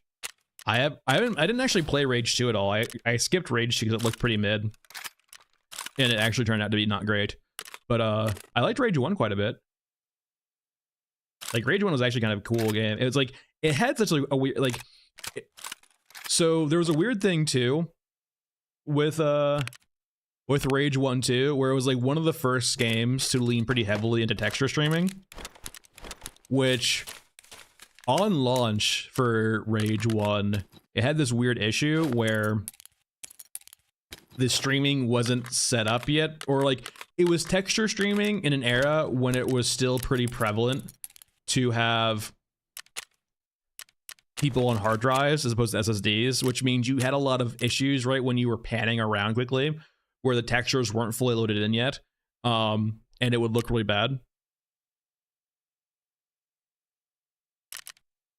But Rage was good. The original Rage was good. I didn't try out 2 though, but the setting of Rage 1 was also interesting too. It was like some weird like Borderlands id crossover, right? It was, I don't know, like, yeah, I don't know what their inspiration for that was though at all.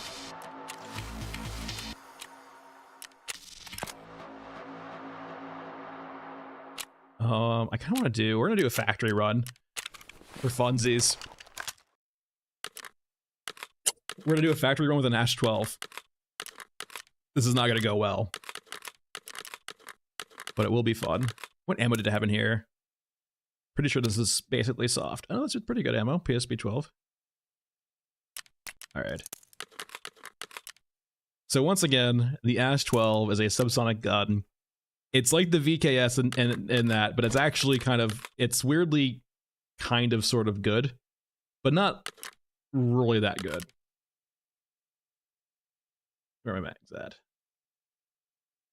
Like, it's cute in the sense that with this gun, I could have swore I bought one more. I definitely bought one more. Where are you at? There we go.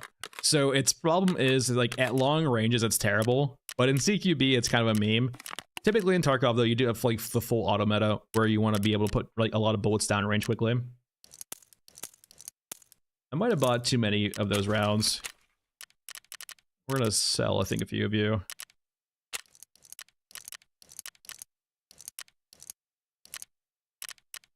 All right, so we need to buy some PSA 12, or do you actually... No, you're pure flesh. All right, you will work, though. No, we'll buy, like, 180. Not 1800, 180. There we go. Still 70k for ammo. Maybe. It's Quasimorph? Okay. Oh, wait, it's like, what's it, like, yeah, like, with aliens, it'd be cool. Like, that's one reason why I like the Forever Winter, right? Is I like the, for any developers, I think the extraction shooter genre is a very good genre because you can iterate on it pretty heavily. And that's what I kind of, Forever Winter does, is iterate on it heavily. I think it's a really cool space and a concept, and it's pretty forgiving for small development teams. And I would love to see more people take it into weird areas. Like, that was my problem with the cycle. The cycle was kind of cool. It died to cheaters, unfortunately. You know, that's one of the big issues right now with extraction shooters, right, is cheaters. There's this weird dynamic where the extraction shooter genre is very good for, like, you know, small developers, newer developers, because it's very compartmentalized. You have a bunch of different systems that they're pretty easy to design together, right? The downside, though, is, right, with these early access developers, these smaller developers, they can't usually have a very good or big anti-cheat. GTFO is great. Yeah, GTFO is another great example, right? GTFO does require friends. You can play solo GTFO. You are going to suffer playing solo GTFO, though. It's basically impossible solo. But it is a very good example, right, of this weird kind of mashup with extraction shooters, but like a very horror-esque. I would love more stuff like that. And I would love for more developers to lean more into the PvE aspect. Maybe with an optional PvP area, but like much more. I do not think you can be an indie developer right now and lean into PvP being one of your core pillars of your game. And have it like be popular. If your game is very popular and as a PvP as a core element, you need to have a good anti-cheat or a good system for dealing with cheaters, which is hard for new developers. They usually have to like outsource or find different ways, and even then, right? And like the biggest thing, right, too, is you have to code your game in a way to, like, right off the bat where you have to worry about cheaters. And when you're like a more green developer developing these games, you don't really consider that, right? Like, that was the problem with Tarkov. It's still a problem with Tarkov, is that it was never coded to be good at anti-cheat because it's all client side. A lot of it's client side. But yeah, I would love for more developers to lean kind of into the PvE extraction shooter area and then do interesting stuff with it. The Forever Winter might be on the PS5. I don't know if they're doing consoles yet. I'm not sure they said consoles yet. I think they said they might want to do it eventually, but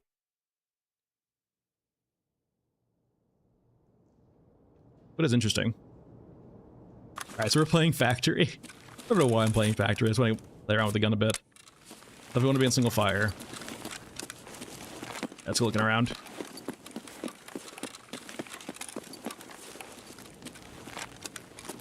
This gun also just sounds so damn cool too.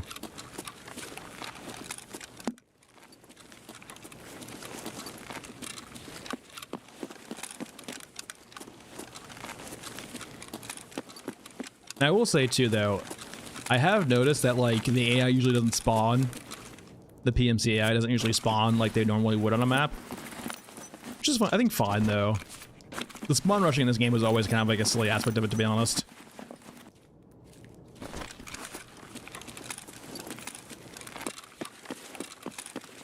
I mean, you'd be probably hard pressed to find me in a PvP game, to be honest. At least not a casual one. I'll play casual PvP games, but not really hardcore ones anymore. I just heard someone chamber around.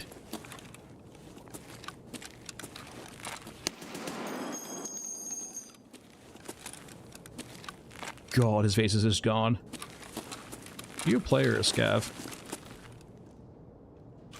Scav.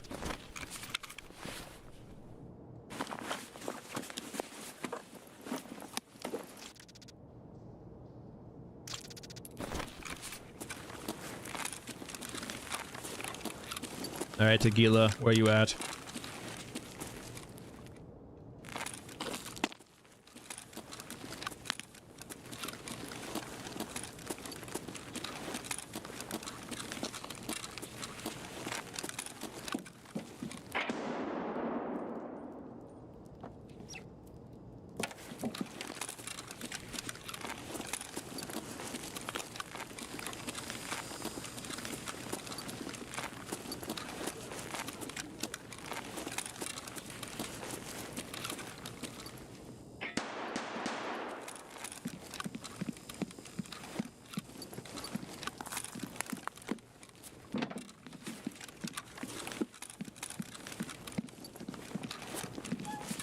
Alright, what you got for me, Safe?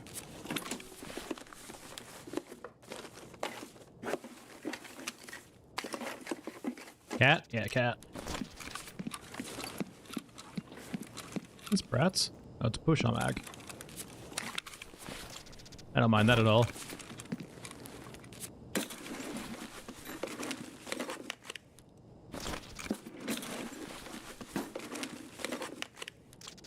Now, I don't have a factory key, which means I basically have to extract at one of two different places. And it's popping off now. Actually need those eventually. Come back here.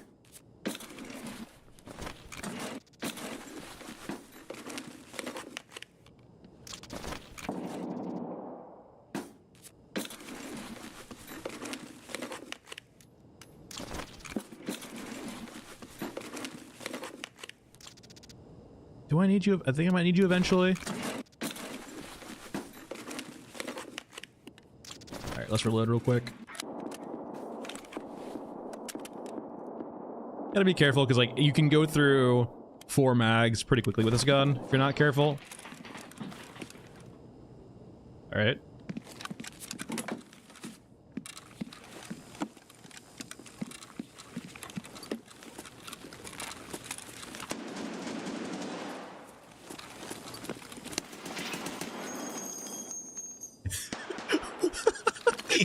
What?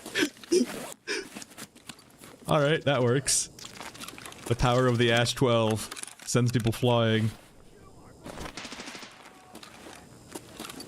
That is very interesting. That's a kid RPK too.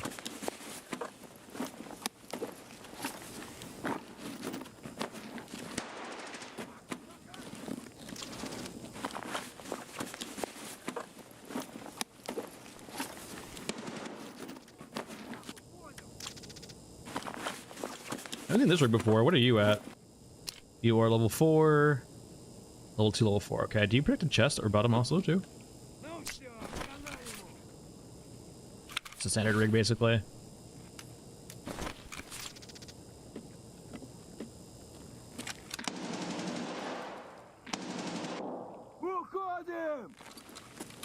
Yeah, hello. God, I love this gun.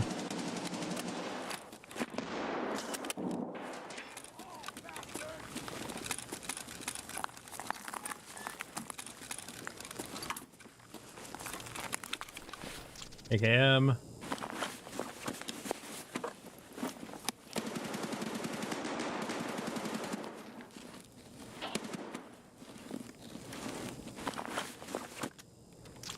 Not much. What do you mean, how about them skirts? Alright. Yo, calm down. I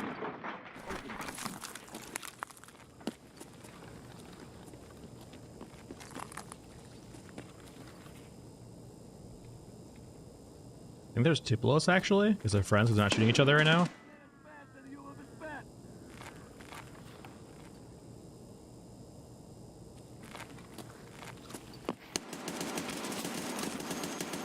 Ow, my goddamn stomach.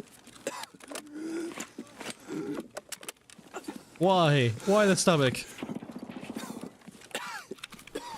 Every time. Actually, let me fix this. Need to actually repair the bleeding first.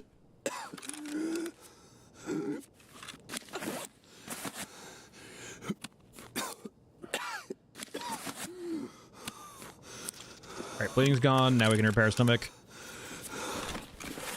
No, I'm sorry. No. Go away. I'm busy.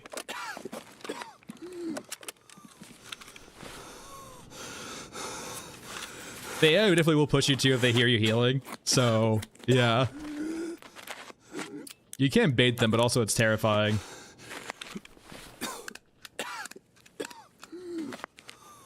Well, like, case in point there. You need a wooden door. We can shoot through it. Which is usually why you stand to the side of the doors when you're actually opening the door. So you don't get fucking peppered. Or AI.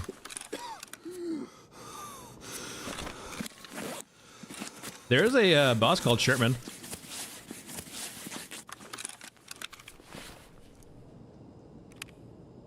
He's a sniper boy with an SVD.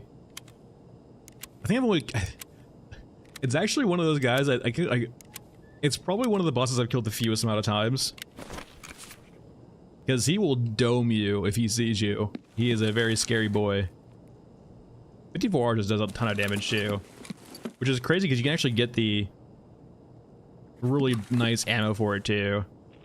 Or sure, you can get the RPD, is it RPK? You can get the 54R machine gun.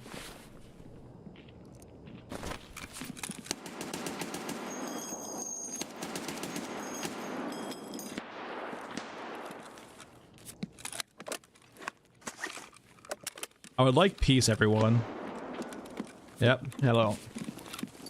I'm occupied here. Traditionally, what would happen is, like, in multiplayer, people would either flush you out by opening the door and then throwing grenades in, or they would just, like, basically sprint push. With online networking, right, you can kind of play the game differently by using networking to kind of give you advantages when you're attacking. Yeah, if I've killed Sherman before, it was definitely by accident or not knowing. I usually, the way I would get the Sherman quest done, I think, is generally by sniping him from really far away, and then a different run actually acquiring him. It was always scary too, right? Because, like, that place on woods is always so, like, it's such a bad spot to actually fight in. Alright, 2 dead scavs. You're 4? Yeah, you actually, no, you have 5 plates you can actually have. Oh, that's right. I can remember too. These are all chest rigs. You can put your own rigs, own chest plates you want on them, right? If you want to put a level 6 plate and a level, you know, a smaller carry, you definitely can do that.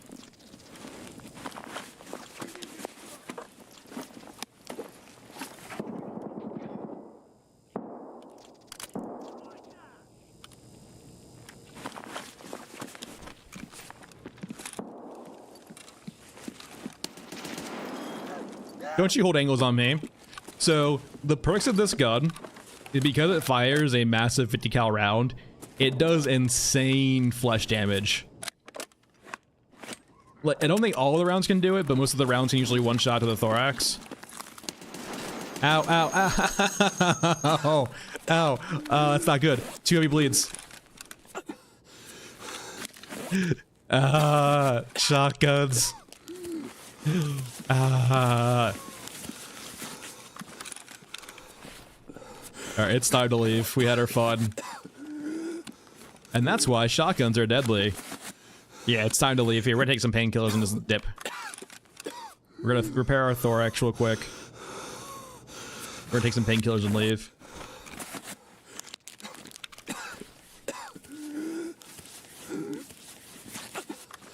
Yeah. We're gonna take our lovely little golden star so we stop coughing for a second or two.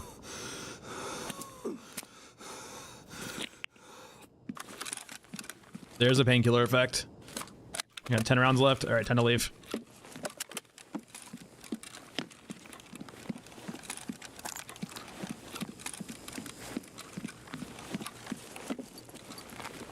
Now, I haven't seen anyone extract camp here yet. I wouldn't be surprised if they modded it in, they would, but like, yeah, we'll see. Lots of dead bodies around.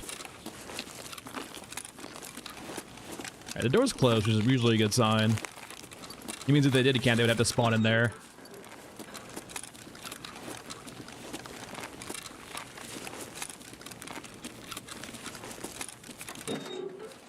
Alright, thank God we're safe. But yes, the poor stomach, that's the status quo so far. I think there are some rigs where you can actually get a stomach plate too. But they are very, very heavy. They'll slow you down a ton. But if you want to be a Chad, you can. Yeah, just buckshot. Just buckshot to the leg.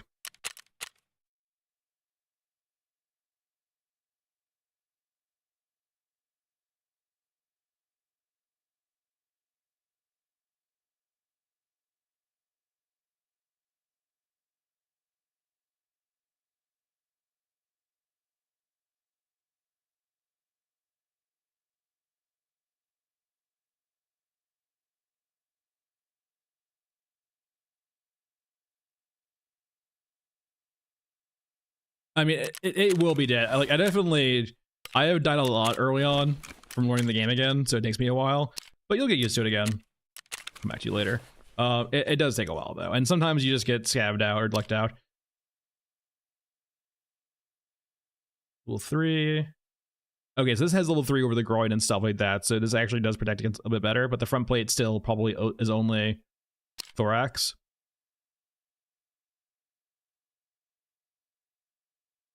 Yeah, torso. I think there's some Russian armor, though, that definitely lets you do it, though. Why don't we go to a fence real quick? Sometimes we'll sell some big stuff, but usually... No, I guess not. I'm sure there's probably a few plate carriers that actually stop lower groin shots. Okay. I need to sell a few things real quick, because my inventory's a mess. Hey, Prapper. Sell the ADAR. We need to keep you. We can probably sell... Yeah, the 102 is fun, but it's not easy to get mags for it. Sell the Cursed Mosin. Measuring tape we need. Actually, let's go over here, too. So I haven't shown this yet. So like the innards, you actually have a hideout here, too. You can upgrade. I haven't done much with it yet, but you need parts for it. So if we go to our hideout when it wants to load.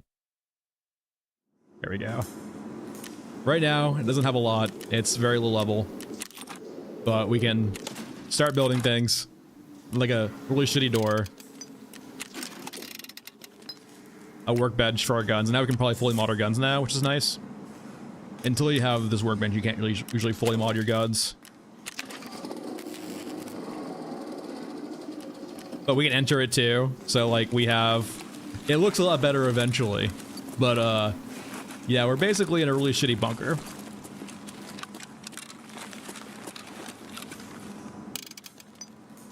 But yeah, it's a nice little cool feature. All right.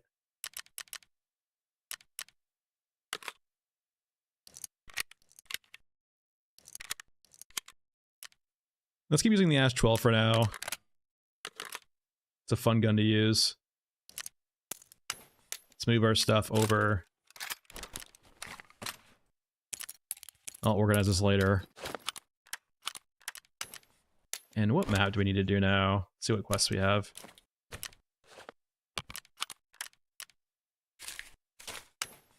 Let's fix our food and water. We're low on energy also. Where are you, food?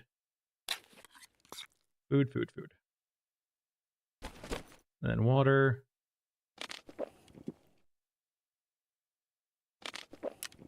Alright, what map we need to do now? Let's repair our chest plate. Alright, what tests? Yeah, that would actually be a good gun for like the 12.7 round. And they just need to put in the actual magazine upgrades. If the VKS actually had a bigger magazine, it'd be fine. It honestly probably needs to be up to like 300 damage though. It needs to be SVD damage probably. Being like 200 damage in 5 rounds, this is not enough. We don't have the key for this yet. I think we can trade, what's her name for it though? Therapist. I think she gives you the key. Yeah, that's right here. What do you want for this?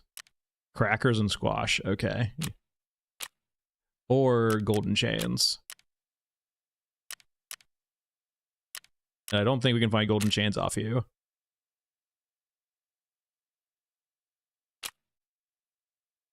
Yeah, I wouldn't think so.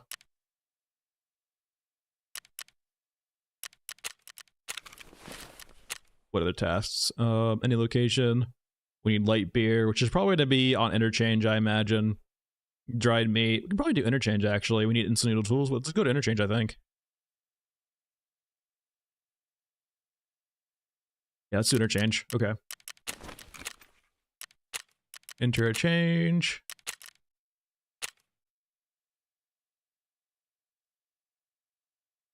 Yeah, some cooler guns, or like even that too. I want them to do like much more homebrewy stuff in Forever Winter in regards to guns.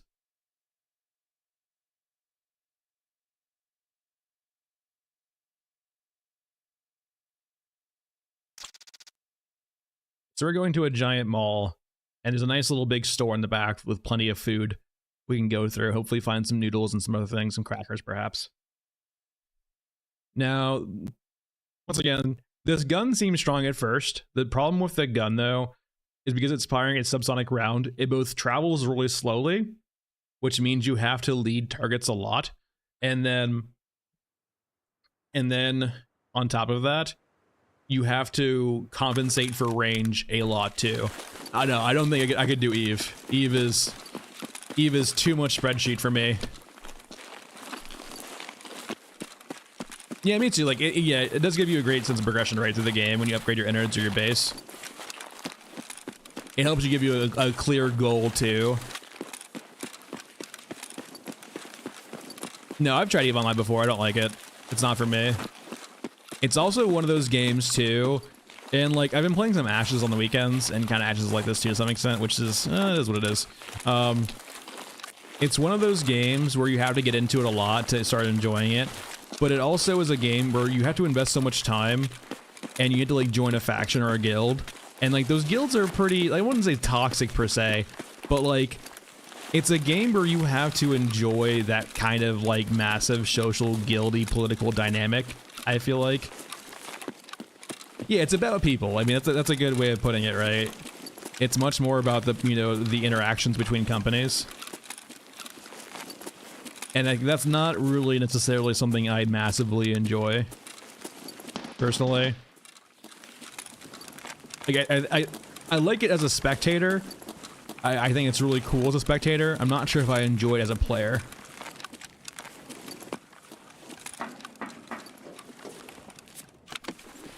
Yeah, more base building would be nice. I would love to.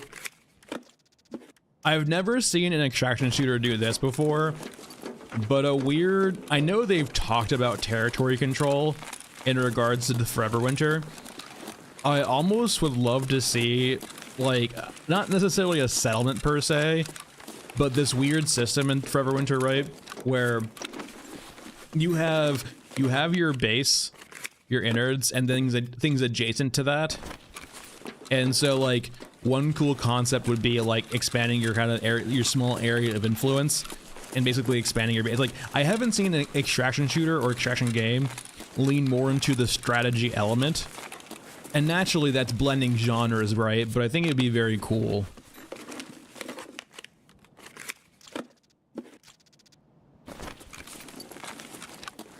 That is nice about Eve, right? It's like Eve is not very hard on your PC, so you can basically play it with anything. It's much more of a spreadsheet simulator than anything else. Granted, the servers are usually always on fire, but in big moments, but yeah. But I would love to see like some, like I said, like I love the base genre of extraction shooter. I love the gameplay loops you get in the game, and I feel like I want to see more innovation or more like weird things done with the genre. So we are wearing contacts. So for those unfamiliar, this is basically a headset that raises the audio. It basically raises the lows and cuts down the highs. It equalizes a lot of the audio. So if I take this off, you notice the sound changes, right? But this works both ways.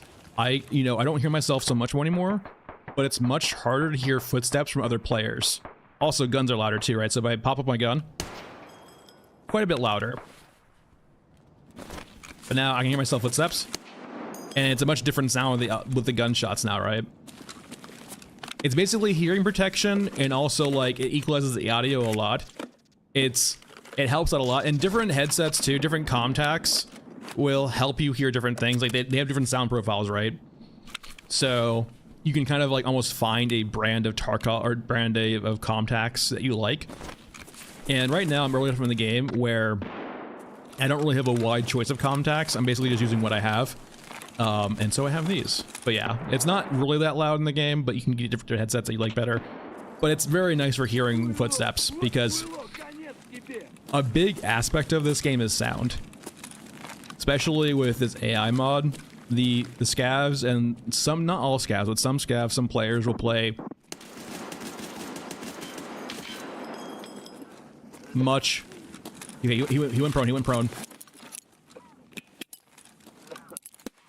Some AI in this game will play much, rattier or stealthier than other AI, which means being able to hear them might save your life.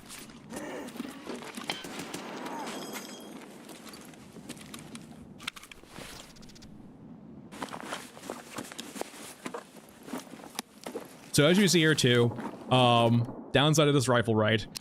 This is level 4 armor, which means this doesn't pierce it consistently. So we had to shoot him a lot to actually hurt him.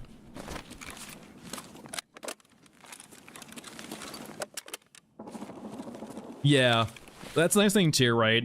That's why I like it over console with the PC over console, because you can upgrade gradually. Like I have a rig right now that I've been upgrading ever so slowly over time, which you can't do with the console, right? It's like all at once.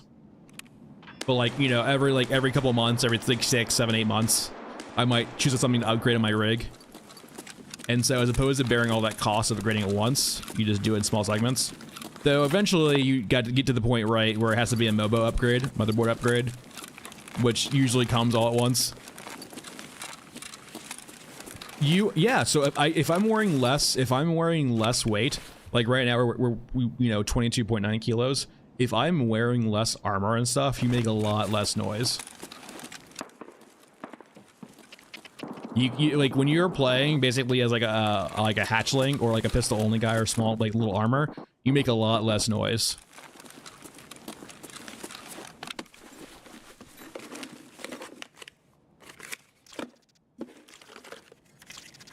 All right, we're here for food. Let's find food.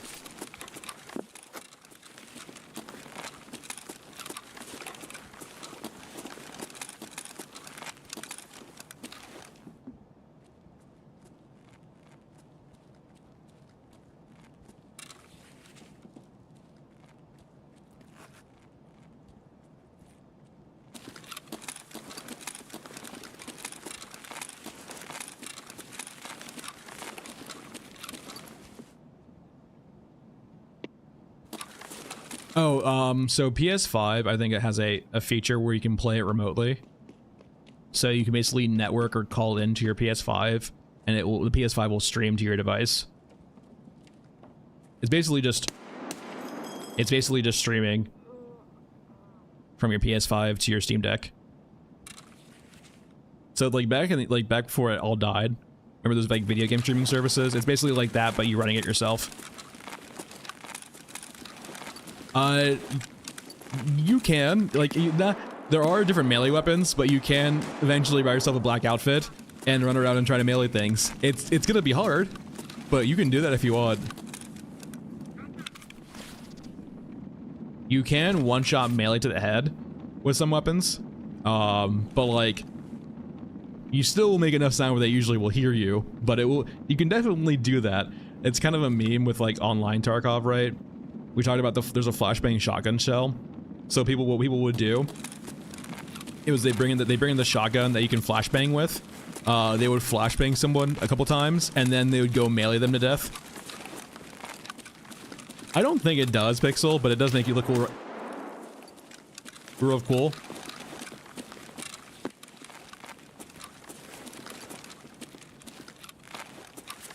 Might be put behind that sandbag.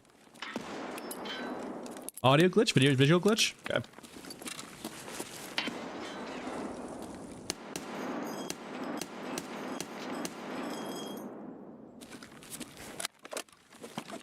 Alright, I want to loot food, please. Unfortunately, most of these shelves are empty.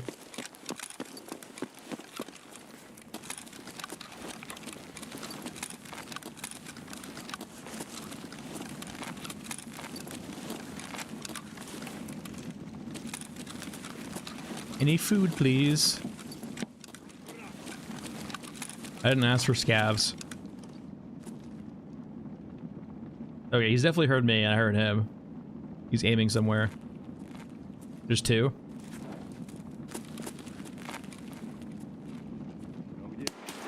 He fucking jiggle peeked it.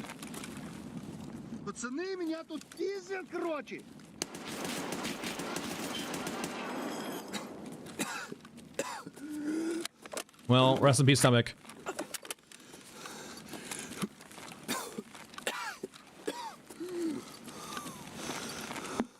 Food. It was all worth it. I gotta get a good spot before I can heal. I heard him, I don't know where he's hiding though.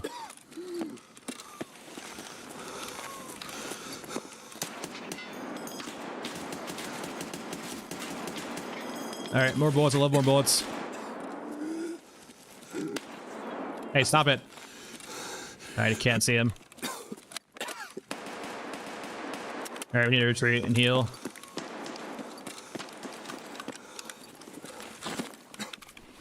Stomach, please. Well, yeah, so, like, the AI will aim for center mass, and because my chest piece, my upper thorax, is protected by my plate carrier, it doesn't take as much damage, or I don't die, but because my stomach isn't, it tends to get butchered.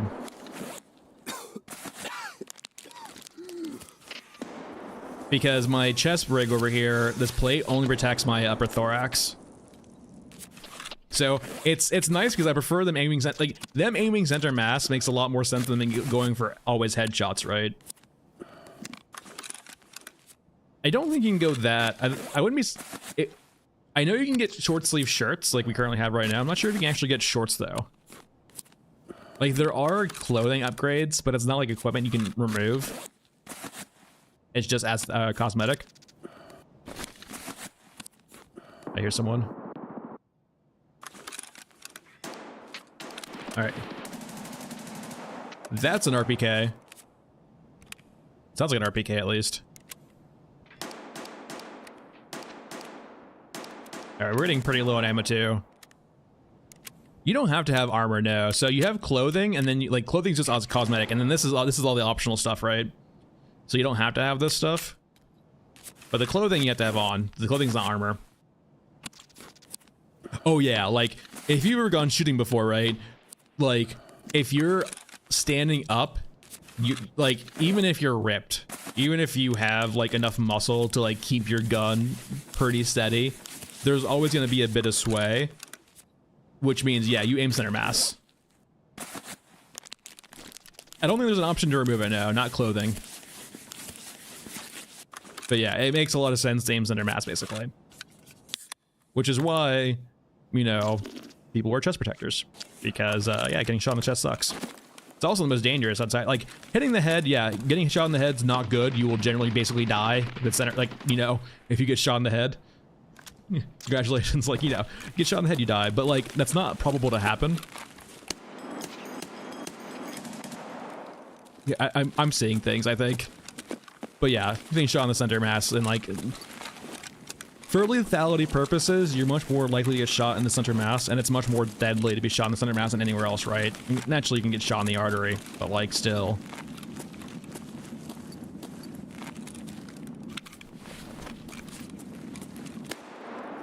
Yeah, I never got really got into Rust, to be honest. Like, I can't... Rust has the same problem of Tarkov, multiplayer Tarkov, where to be, like...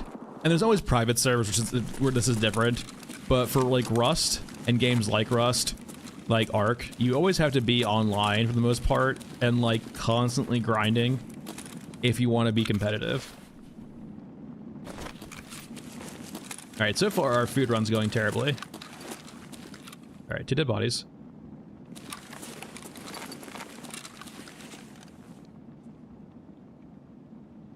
Step car right.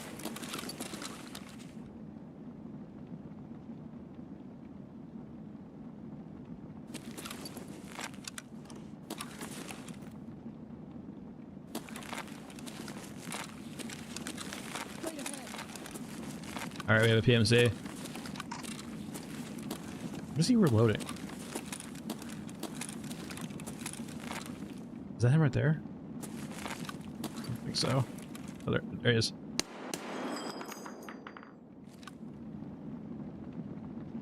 Out of Amsterdam. Is he fucking with me? Peek again. Peek again. I double dog dare you. Holy shit, he jump peeked it! Oh, I killed him. Oh no, I didn't know! I thought that body was his!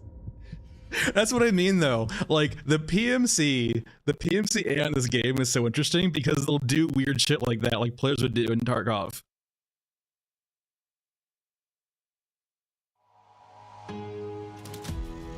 Yeah.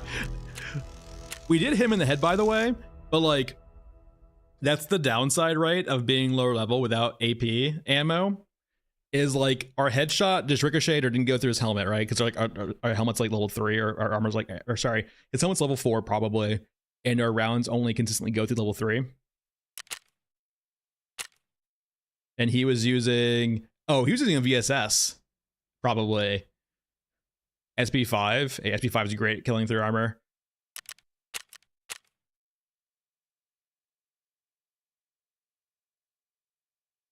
But so yeah, for in regards to clothing in this game, you can upgrade it a bit, or it's not, it doesn't do anything. It's just rule of cool, right? So if we go over to Ragman in a second.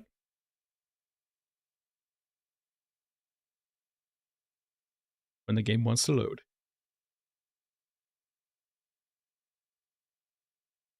It's already PvP though. You can just play regular Tarkov. Inexperienced cheaters. Alright, yeah, if we go over to... Like, you could already play PvP in this. I could if I wanted to, but I don't want to play regular Tarkov. Mainly because I'm probably, like, what, like, months behind the whip at this point? But so, yeah, you can buy clothing from Ragman. So, this is the base. You can't change any of this, really. You can't get less than this. But you can change what you look like if you'd like. It does cost money, usually. And usually it's not cheap. But you can change your appearance, right? If you so choose. I don't think there's jorts. It's always long pants. No tactical shorts. Shorts wed. But yeah, you can customize your character a bit if you'd like. Okay. Let's bring a decent backpack in. We could go full chat and wear one of these, but these slow you down a lot. And they're very heavy. Let's see. Yeah, you're probably worthwhile. We could rock a Vector, actually. I think we have that Vector, right, still? Vector is really fun to use. Do I have an optic yet? I have PK06, got it. Flashlight.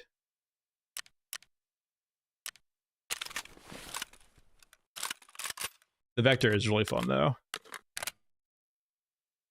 Need Glock mags for it, though. The Glock 30 mags. And, like, the Vector in this game is, like, a real-life Vector. So, when you shoot with the Vector in this game, it just goes burr, and then you're out of ammo.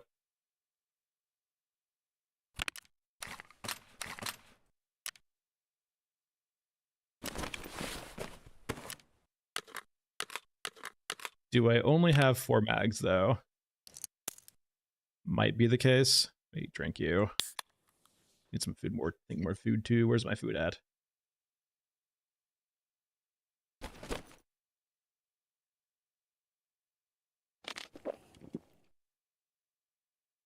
That'd be cool. I mean, like, yeah, it would be cool and be more like, yeah, it'd be cool to have clothing and stuff like that, and maybe have clothing matter. I know, for example, right, they removed it now. They actually still have it in the game, weirdly enough. This has been in the game forever now, these metrics here. They don't do anything.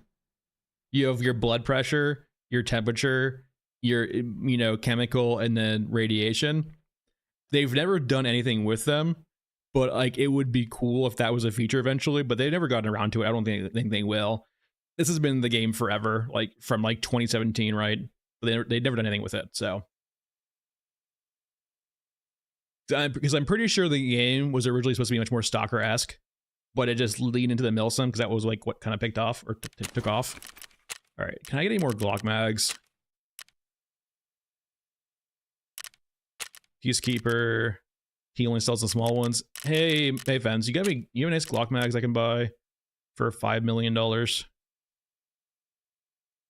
he says small ones, I think.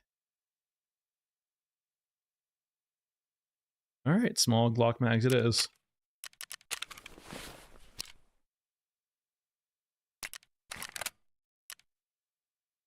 All right, so you're using 45, correct?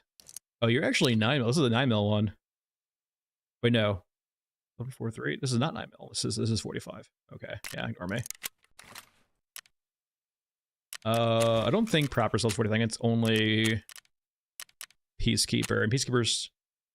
Oh, I need to fix this. Hold on, let me sell this. I might get better mags from him in a second, actually. Let me do some mass selling. So we actually are past the level requirement to level him up, but we haven't given him enough money yet. Or traded with him enough yet. So let's do some quick selling with him. So I can hopefully get better stuff. Alright, we're getting there. What do you... I could sell this. It'd be very unwise for me to sell this, though. You work. We can sell a lot of our guns, to be honest. We don't need that many.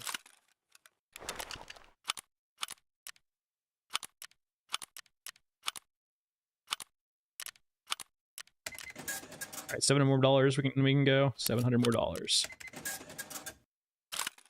Fire sale, fire sale. Right, a little bit more. There we go. Star Citizen? Man. I don't think I'll put that game on stream. It's just too much, like, too many bugs in Star Citizen to actually enjoy it. 45 lizard match are either better than each other. Both are fleshy boys, I'm pretty sure. We have low and very low, so the FMJ is actually better. Okay. So I'll buy some FMJ. 120 should be fine, not 1200. No Glock mags either though yet. Maybe Mechanic sells it? Mechanic, do you sell Glock mags? Not useful ones.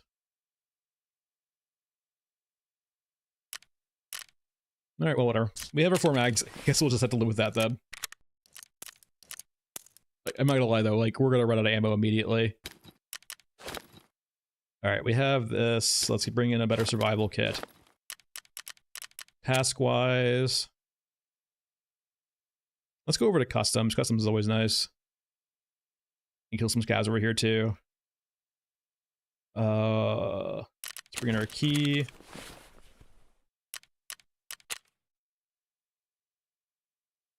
Where did I put the key at? It's still on you. Yeah, I still have the key.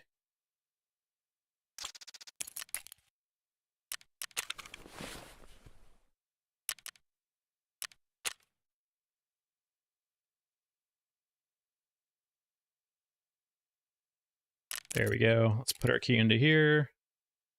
We need this key for this quest. Oh, those are all fine rooms.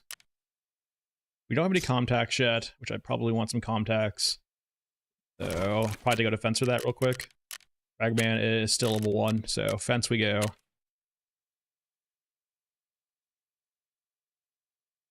Yeah, I played Saracen maybe like, I played Saracen in the beginning of the year, before they did the cargo patch, and it was fun, but like, it's fun, but it's just super, it's like super janky. Still, like, right, like half the time in Tarkov, or not Tarkov, but Star Citizen, you're fighting against server issues. But it is super cool. Alright, customs. So, we're using different contacts now too, so it will sound different. Oh man, funny that you mentioned that too. I haven't watched Accursed Farms in forever. I did watch like the original Half-Life, what's it called? Freeman's Mind. I did like watch the entirety of Freeman's Mind. That was always fun, but I haven't watched Accursed Farms in forever.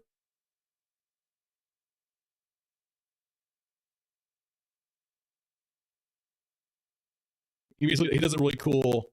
I watched all of Half-Life 1. I haven't watched like any of his 2 really. I know like his videos for 2 were taking a long time in between, so I didn't really stick with it. But like Half-Life 1, I watched the entire way through. Yeah, it's been a while though. I haven't watched it in years. But yeah, that's awesome. All right, so we have our vector. I'm not gonna shoot it right now, but the vector is cool because it just dumps ammo so quickly. The vector in Forever Winter, right? It's fun, but it does not have the rate of fire that you would normally expect it would to have.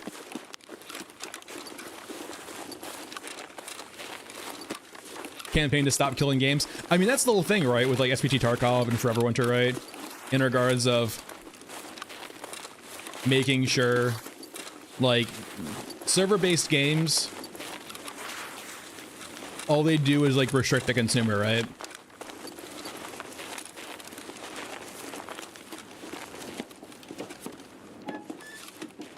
Let's get to it, just a dot here.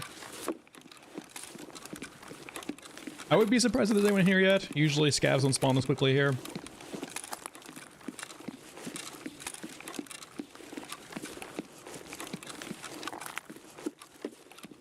I mean, there's a lot of causes in the world, man. You can only apply your efforts to so many of them. You have to pick and choose. And you also have the means to help too, right? Like, maybe if I get bigger, but keep in mind, brother, I am not a big streamer. I have a very small YouTube channel.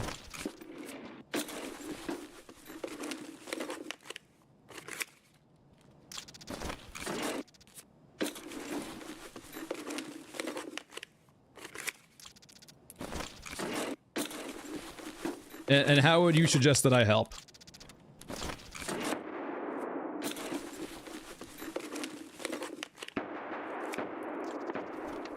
Alright, fighting over the dorms.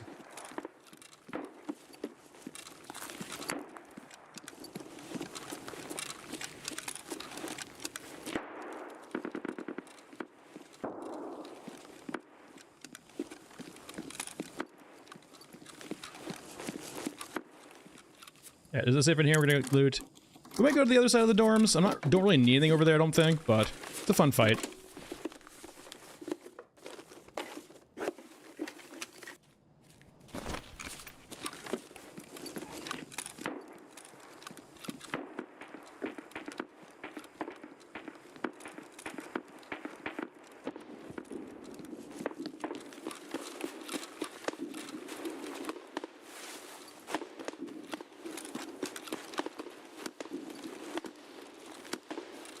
It's fucking popping off back over there.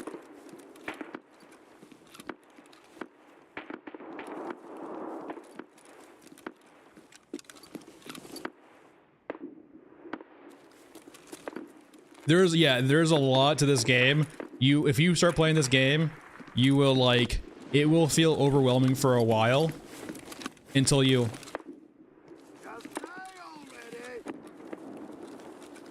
It's been a murder.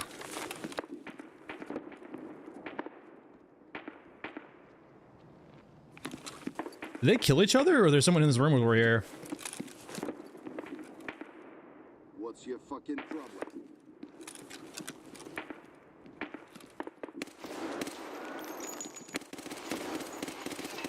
I'm on burst. Hold on, let me fix that real quick. Yeah, this game can seem very overwhelming. There are a ton of resources to help you, but the game will feel overwhelming. When me and my friend first bought into this game forever ago, like, we picked Shoreline, which is a terrible map to start with, by the way, and we were just so confused and concerned. Like, we were by the swamp, and just, like, we were looting the swamp, looking to houses, and, like, where's everyone? It's so scary. And we actually, like, ran into someone, I think, along the wall. And naturally died. Vector's so good. It shoots so fast. More? Leave me alone.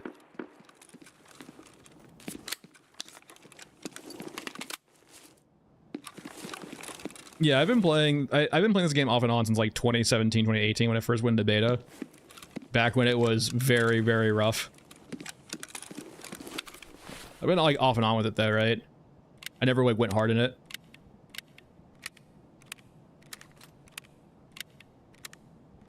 That's usually how I approach a lot of games though too, is I usually will play them pretty frequently for like the first couple months that they're out, and then I'll take a break from them usually for a long while until I want to play them again.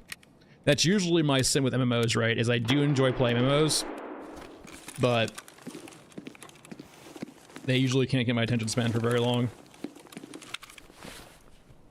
Hopefully with Ashes that changes. We'll have to see.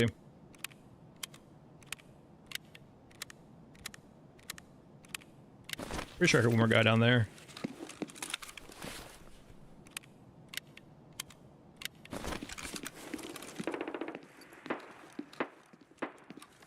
These are all scavs, so basically no armor. Pretty sure I heard a guy on the staircase. That's a PMC though right there. Alright, it's clear for now. Oh, he had a fucking thick boy rig. Holy shit. Thank God we went for headshots.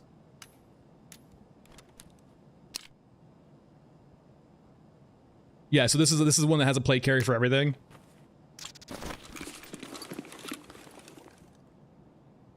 Like, the only reason we killed him is we went for a headshot instead of actually aiming for his chest. I would say, if there is one stalker to play, play the original. It's still rough to this day. I should maybe like, just play the original too. I know people probably don't like, it's so old. The original stalker, it's super janky, it's a labor of love if you play it, but like, out of all of the 3 stalker games, I think the original should be played before the next one. Call of Pripyat is probably the next more important, but Call of Pripyat also is like... Yeah. Yeah, Shadow of Chernobyl. That's the original one, yeah, correct.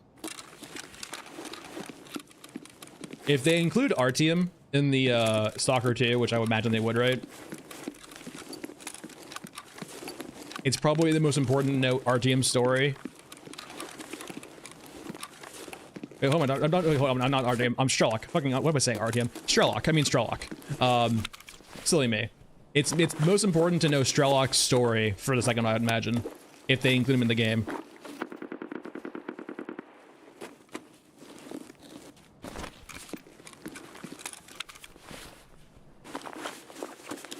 Because if you don't know, your first thing in the first game is to hunt him down, basically. So yeah, definitely play the first one, hunt down Strelok, and figure out his whole thing.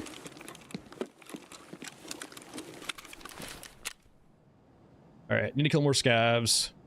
On this map, I think there's not much else. There's golden swag, And I think golden swag is customs. I think it's actually on here, right? Am I crazy? Oh, I think we need a key. I can't remember this room.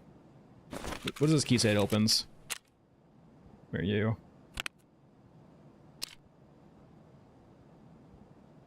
I think it's... I'm trying to remember which one it says. It's either there or there. I think it's on that side. Okay, so it's on the far side of customs if I recall correctly. Let's go over there. So let's start running. It's gonna be quite a journey. Might have heard someone over here. Yeah, I haven't like, I tried getting into original Fallout back in the day. I just couldn't. I don't know why. Like, I feel like I should, but like, I always like, for CRPGs and games like that, I have to be in a very particular mood to sit through and play those games. Once I get into it though, I don't have a problem with it, but it takes me a while to actually get into those games like that. Those like isometric RTSs or like, you know, CRPGs. No, Cyberpunk's great now. Cyberpunk is really good now. They fixed the game and like, it's a full great experience now. I don't know if he's prone or dead. We're gonna assume dead. Until he shoots at us. I mean, I have to, it's more of a mood thing for me. I have to be into the mood for it. Like, when I sit down and, like, I played the entirety of Pathfinder, the Pathfinder second game. Like, I have to be in a very particular mood to actually sit down and enjoy a CRPG. It's not something I can just pick up like this, right?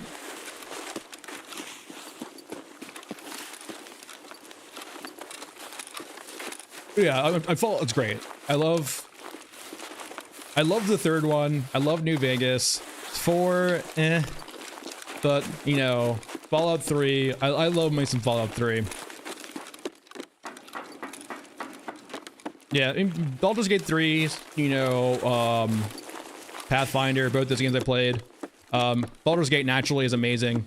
But like, even with Baldur's Gate 3, right, I played it once and I'm done with it probably for a very long time. Some people just can like continually play it over and over again, which is, if they enjoy that, you know, fucking go ahead. But I can't. Like, I'll get into it, play it once, and be done with it for probably a very long time.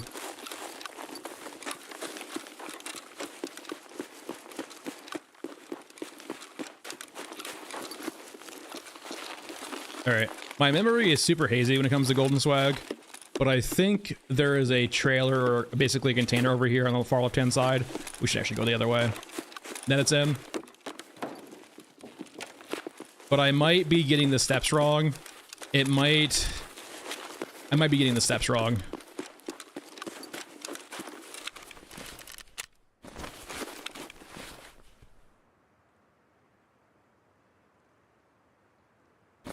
I think I might be thinking... I think the lighter actually spawns in a dorm room. I need to bring it over here, but it's just been so damn long. And that's definitely a problem with Tarkov too, I will say. The quests are so...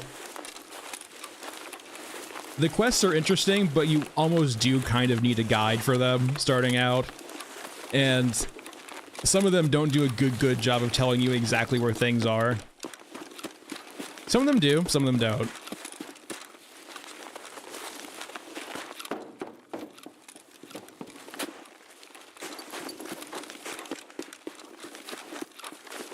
Alright, I think I heard a guy over here. God, it's a freaking laser. Yeah, if it's in a dorm room, I can't recall which dorm room it's in.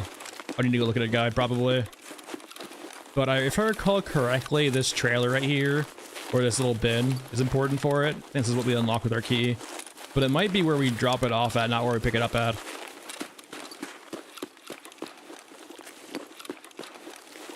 Yeah, this is okay. So I think this is where we drop it off at, if I recall correctly. This is not where we pick it up at. Yeah, we stashed it in here. I'm pretty sure it's in a dorm room. I'll look it up later. You can still kill some scavs though. How are we on scavs? 11 out of 15.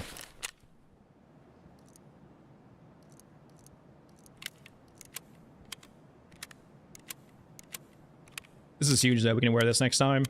We kind of ruined the front plate a bit, but it has a groin plate, which is already huge. Imagine not getting our freaking stomach destroyed constantly. What a thought that is.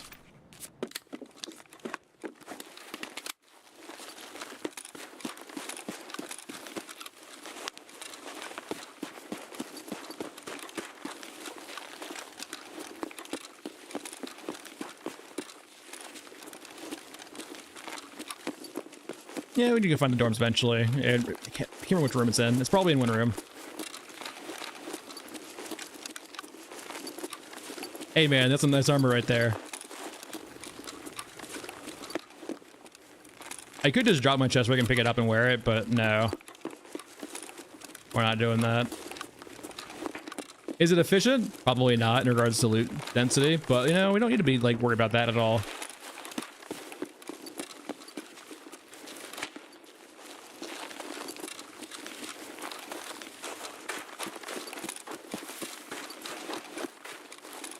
For some reason, my mind's going to room 303. I don't have a key for it, but I think that's what room we need to go in for this. For this quest, 303 rings a bell. What key are you? Terragrout?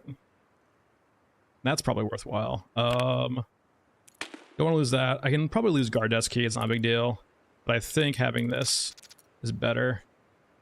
We could move you out. I guess we can move you out. Put you back into here. Yeah, with that armor stomach problem is gone for a while until we die.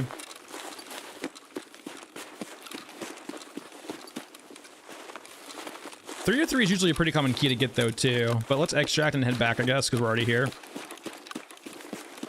We'll just run it back with our new chest armor.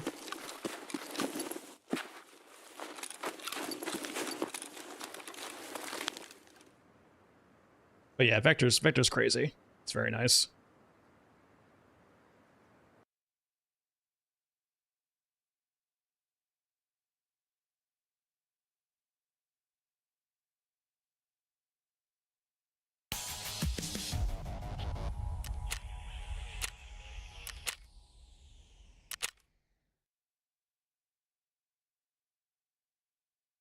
Yep, see ya. Yeah, tomorrow will be Everwinter.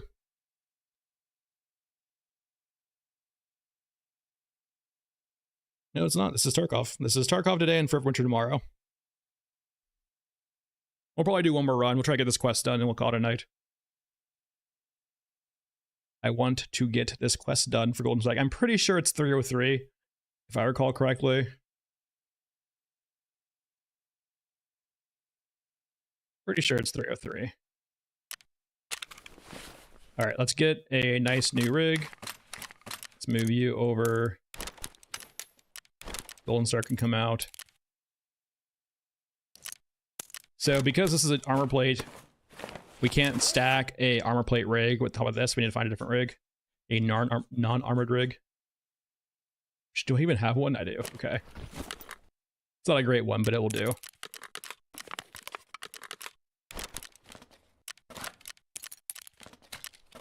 Let's actually bring enough money for the... no, we'll be going back that way. Yeah, let's repair you. Repair you. So we have a nice big juiced rig. I don't have a helmet yet, really, though. There we go. Our level 3 helmet. Our steel helmet. FMJ. Think about enough magazines from ammo for that. That's fine. Let's put our meds back in here, and let's see if I have a 303 key. I'm pretty sure I have a 303 key. They're pretty common. If not, well, shit. 303, please.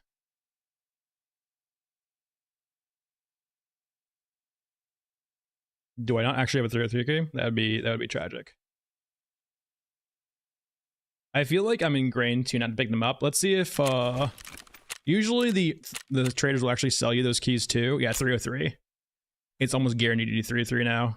Or 220. One of these two. It didn't used to be this way, but the traders actually give you keys now or sell you keys now for certain quests. So I can almost be assured it's 303 now. I guess we're probably going on hunts for the key then. It's pretty common key drop if I recall correctly.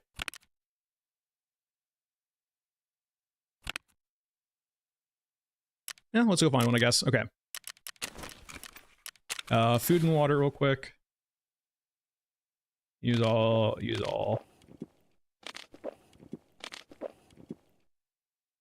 I'll use this the wrong way, but it's fine. Need a bit of energy. I'm gonna keep you, I think. you have any juice? Any juice? You can find some in raid, I guess, for now. Okay, we're good.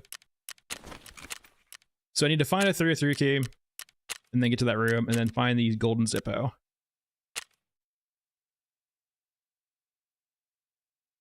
I don't think I'm gonna be playing PvP Tarkov anytime soon. Like I said, it's a huge time investment to be competitive in Tarkov. Not to mention too, it's just off-putting when you ever get like cheated, right? It doesn't happen all the time, right? Most cheaters usually are just using wall hacks or ESP to get around the map and not fight, or not have to, like, you know, get cheated themselves. But I'd rather just not. If I play a PvP game, it's going to be much more casual PvP game.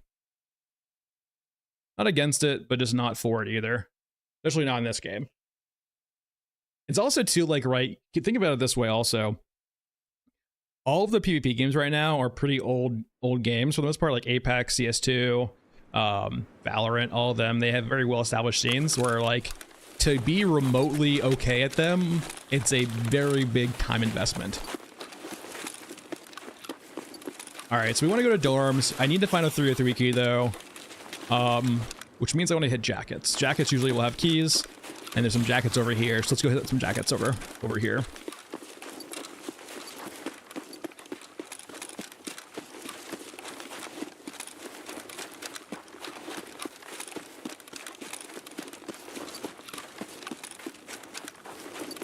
Yeah, not against PvP, just it needs to be the right game for it, I think. It has to be a game I actually want to engage the PvP scene in. Not against it, just it needs to be the right game. Alright, looking for 303. I will take Vaseline, though. Different contacts, let's wear those instead. These might not work, though, depending on their headset. They don't, yeah, not compatible. Womp womp. Certain helmets will block off what headsets you can actually wear. There might be a sniper up there. Might be.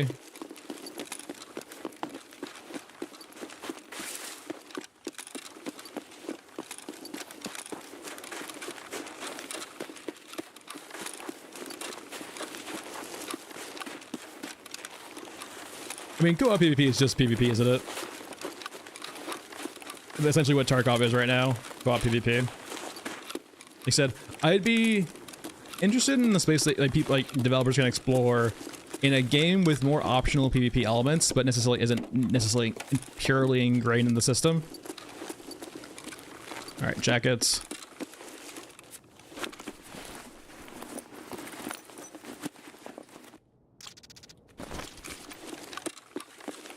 No jackets in here, but there are meds occasionally. Nope, no meds.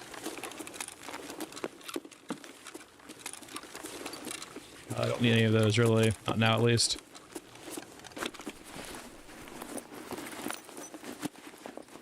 Nope, screwdriver.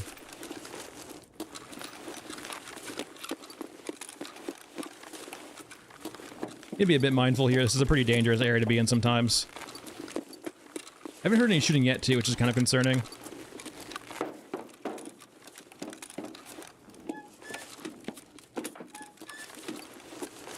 Alright, 2 jackets.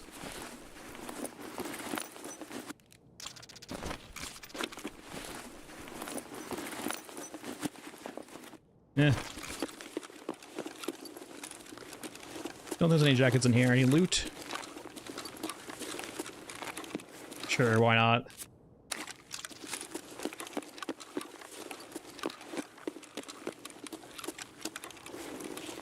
Nothing? Okay. So there might be like one more spot we can check for a key over here, like 1 or 2 more spots. Yeah, the flashlights in this game are amazing. I actually, weirdly enough, Mr. prefer single player, sorry, like 1v1 PvP experiences for that exact reason. I like when I can eliminate a lot of variables from PvP. You fucking rat! God damn it! That was like, oh my god! Ow! Yeah, I'm fucking hurt. God damn! Thank God for a chess piece. Battlefield's different, right? Though, but much more hardcore games or like much more competitive environments. I kind of prefer a much more like 1v1 experience because it eliminates a lot of variables, right? Like I want to know that, like, I don't want to be able to blame my teammates. I don't want teammates to blame me. I want to know that, like, when I got beat or when I lost, it was because I did something wrong or that they're better than me, right? I don't want to have an experience where it's team diff. It's a toxic mentality to get into, right? Also, but like, when I can avoid it, it's nice to have. So I prefer much more 1v1 experiences in regards to PvP. Or as like 1v1 as they could possibly be, right? That's not to say I don't enjoy multiplayer games like, you know, War Thunder or Battlefield or CS2, right? But like the less variables a PvP game has, the more I tend to enjoy it.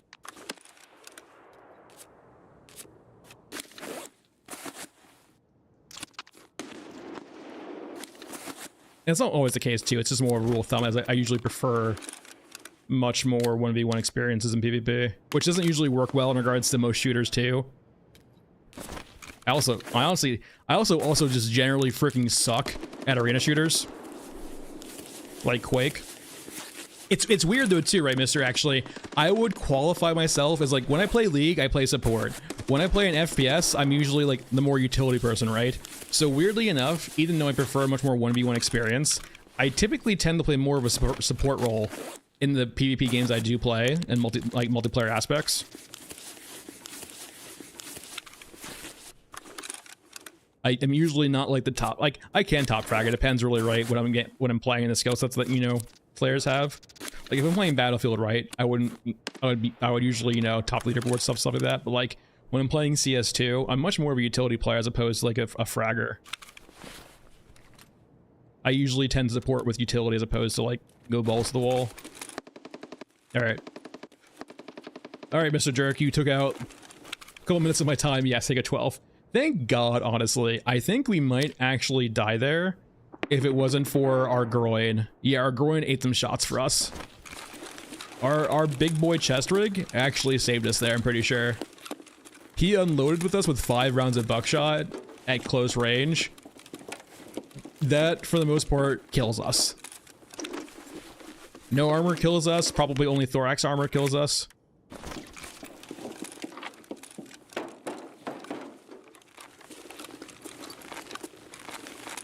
And that's the whole thing about gear fear also, right? People usually tend to have gear fear a lot in games like this. But like, when you bring better gear, you mitigate a lot of the bullshit that can happen.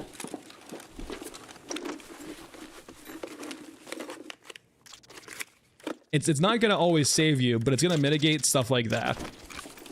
It's gonna make stuff like that survivable when you know, you actually bring good items in.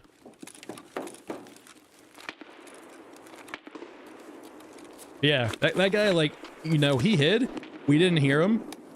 He definitely got the job on us.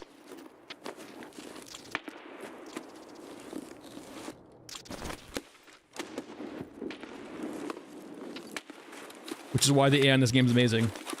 Like, scavs and multiplayer don't do that. They're nowhere close to that cool. Come on, buddy, give me a 3-3 key. Alright, skull mask, got it. Nope, okay.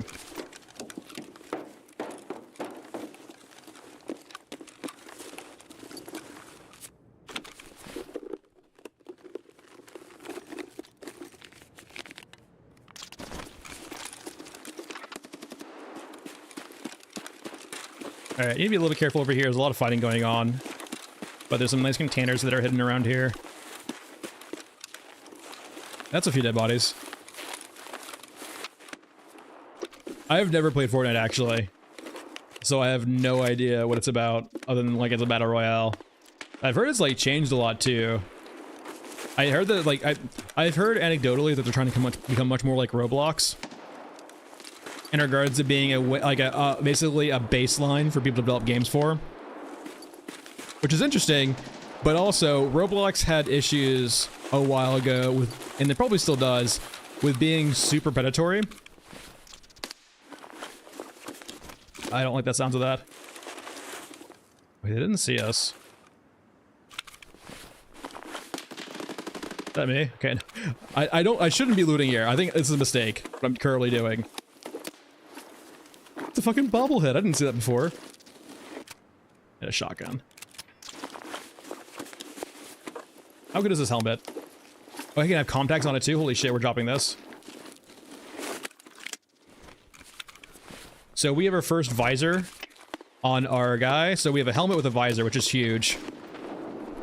It won't stop rifle rounds, but like things like buckshot are now survivable, which is huge.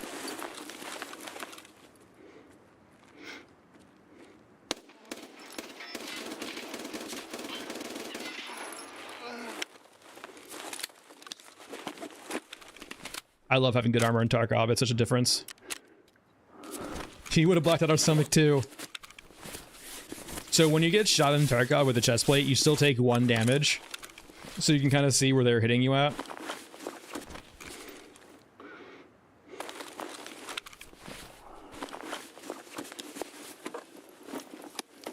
.303? Probably not.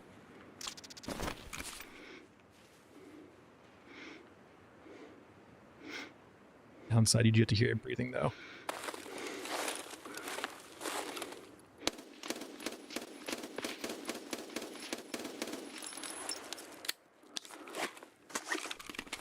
Be a little bit careful here. I'm pretty low on ammo.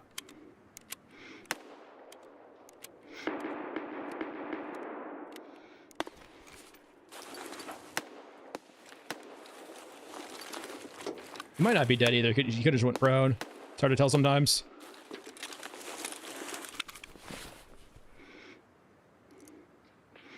I mean, like Tarkov is a love and hate sort of thing, right?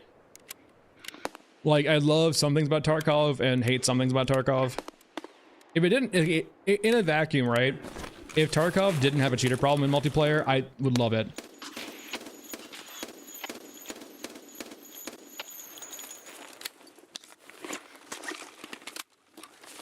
Because it's one of those games, right, where you necessarily don't have to be like the best player in the lobby. You like Tarkov is a great game because it's one of the few games where you can actually just purely outsmart players and get rewarded for it. A lot of games, it's hard to like. A lot of games, you can be mechanically worse than a player and be kind of screwed. Damn shit, I'm fucking hurt. Yeah, me too, but me too, friend.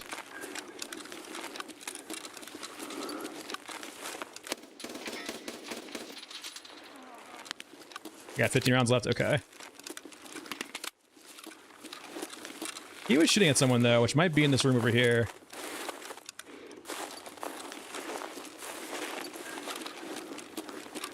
DayZ, I would say, is even more ratty than this game though.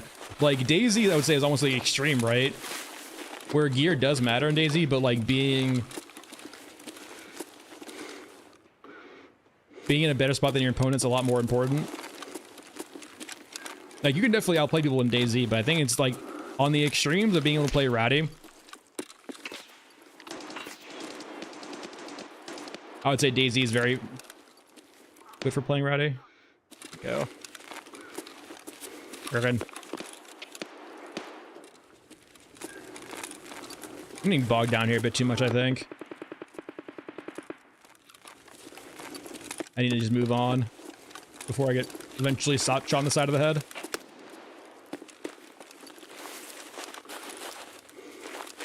I still need a 303 key, so show me 303.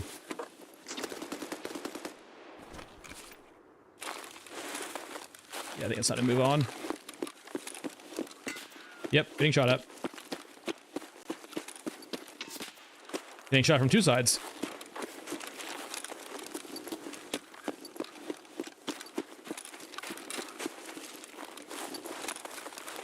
Not Counter-Strike, no. It's way too realistic for Counter-Strike.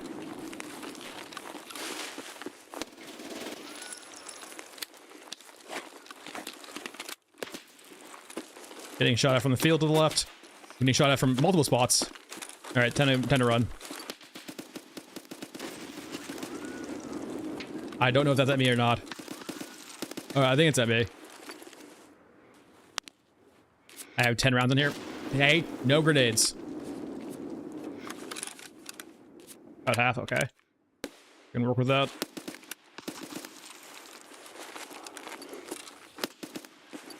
I can't even see where I'm getting shot from right now.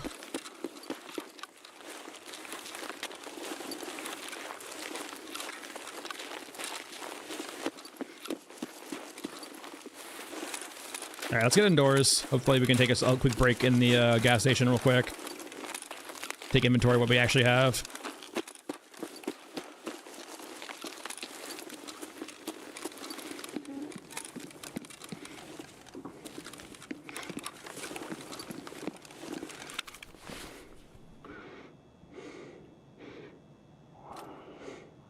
Yeah, we have basically no ammo left in our vector.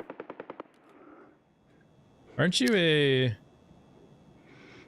Okay, you're 5.45. So we have 2 full mags of 5.45, but I think it's all PRS, which isn't great, but it's better than having no bullets. All right, we're gonna make our way over to the dorms and hopefully find a 303 there, maybe. Yeah, I wouldn't say it's very similar to CS. It's very much different from CS. Or CS is like an esport game, right? This is a bit different.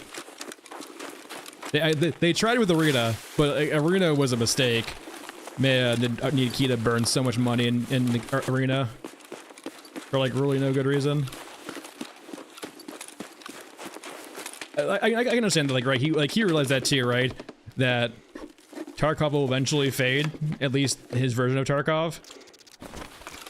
And so he wanted to do Arena to probably make it like more longevity, an actual PvP game for non-Tarkov fans. But like, yeah, just no. Like, make a game you want to make. Don't make a game that you just want to will into existence for the sake of being popular. You can very much tell when a game is made with the desire for like clout chasing as opposed to actually because like game developers think it's cool. Kind of like Baldur's Gate 3, right? The developers enjoyed making it, but also realized by the end they were kind of burnt and done on that genre or that game, and so they wanted to move on. So it was very wise of them to not try to make an expansion for it because it would have went bad or poorly.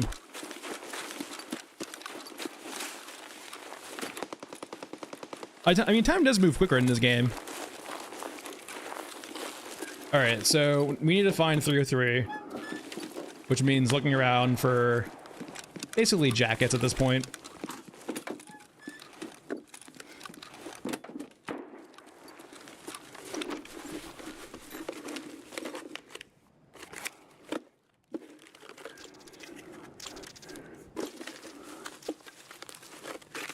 That's actually kind of huge. That's ammo for this gun. So we can actually reload it now if we need to.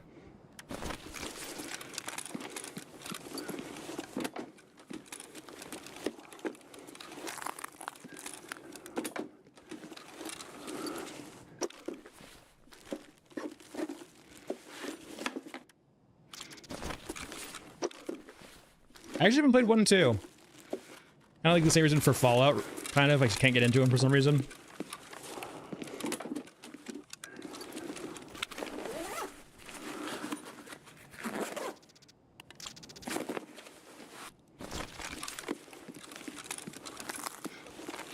Alright, looking for a 303.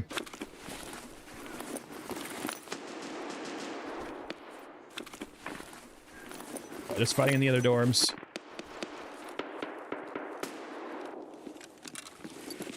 There's like one more room up here with a perhaps a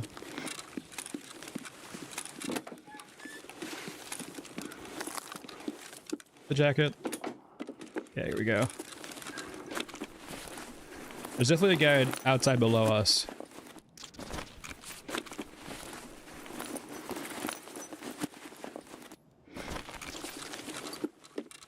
Weirdly enough, I've never got around to playing it. I need to, but I've actually never actually played it through.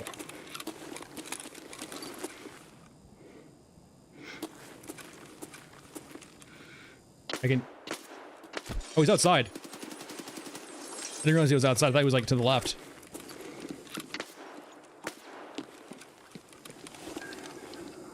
Vampire Masquerade neither, no. Vampire Masquerade I probably wouldn't get into, but I need to actually... That was dangerous. Yeah, Vampire Masquerade I haven't, but I probably need to actually eventually sit down and play Disco Elysium, because I know it's like a renowned game.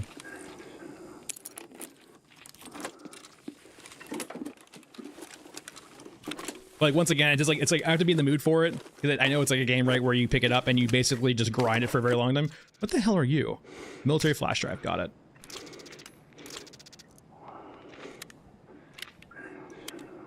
Yeah, that's an interesting thought. I don't know what it is about the first Remnant. I have it. I don't know what it's about. Like, there's something about Remnant, at least the first one. Maybe it's the environments, but like, I have a big issue. Like, I just can't get into it for some reason. It's so weird.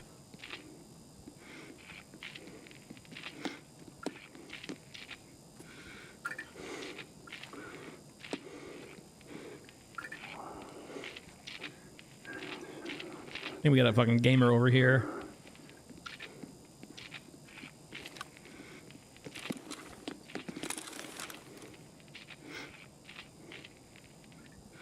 I can hear him like sidestepping constantly too. He's like playing the corner. I don't have a grenade, right? I do not. Where is you? Unfortunately, I have two ways out. I have that over there, that doorway in the front, or I have the staircase back down on the backside. Actually, you shooting me through the glass?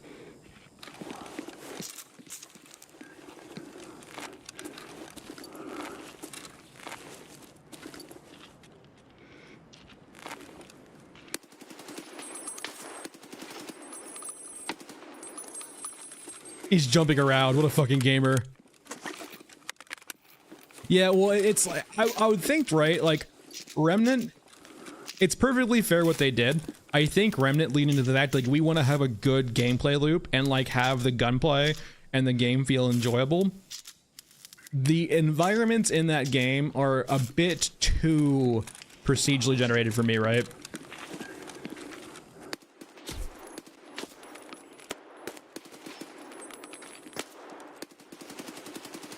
Where, like, the environmental, I haven't played 2, so 2 could make this, like, 2 could have fixed this, but the environments in 1 were just a bit too generic or a bit too uninspired for me, where it kind of pulled me out of the game.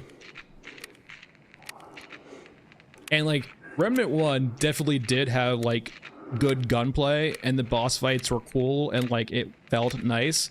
But the art just kind of pulled me out of the game so much that I didn't necessarily, I had a lot of trouble enjoying it.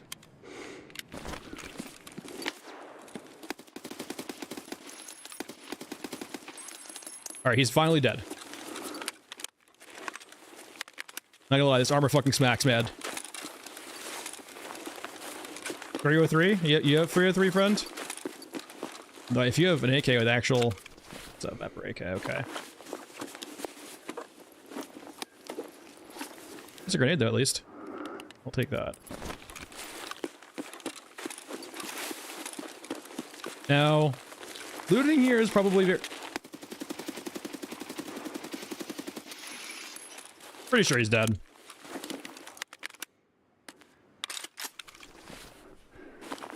Double barrel.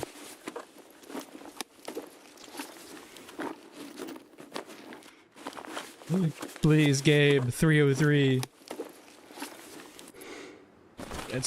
I'm pretty low on ammo, I think. Yeah.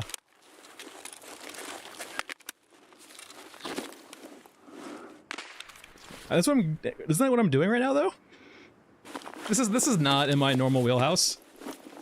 Like, I mean, I really only have Forever Winter right now as my normal wheelhouse, so. Wait, did he only have a pistol? Was he fighting us with a pistol the entire time? What a legend. So, I mean, like, I'm probably gonna do... This is a test stream. And the next test stream will probably be Warframe. God.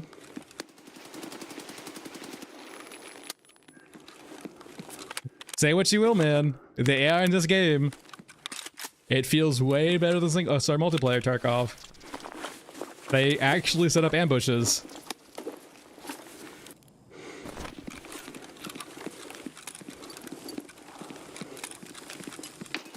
I'm so dead. Oh, thank God it was a flash grenade. Oh, thank God it was a flash. I'm out of bullets too. I have a vector with basically no ammo left. Got it.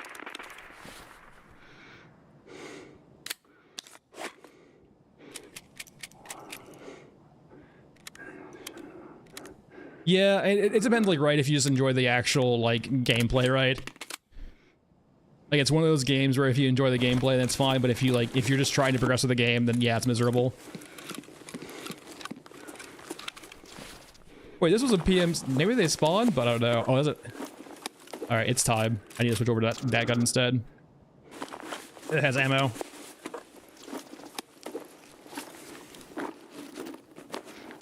I could stream Ashes, but, like, the problem with Ashes, right, is, like, it's a super casual game for me. Which kind of means, like, Like, would people actually watch me hitting mobs for 30 minutes? Probably not. Honestly, we should just change rigs. What am I doing?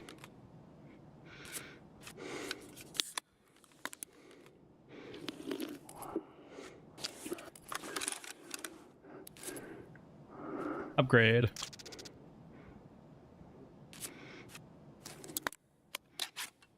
Oh man, RTSs. There hasn't been a good one for a while, right? Like, I played Dune Spice Wars for a while. I actually went hard in Dune Spice Wars PvP actually for a while. But the problem was, right, it's a casual RTS game basically, so like it's not supposed to take off really. It's perfectly fair. Like, it's a casual PvP game which has no scene essentially, right? Even like regular RTSs too don't really have a scene right now. That new one, right? What's it called? It got pretty like I should play it myself before I judge it. But it's got like very middling reviews. Man, my Canem for a 303 key.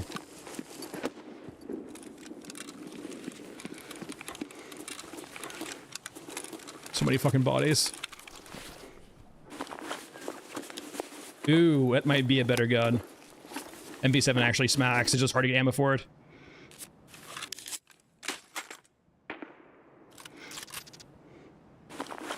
MP7 is so good, but like the ammo to get for it is really expensive and hard to get. We actually need noodles. That's huge. Noodles is huge.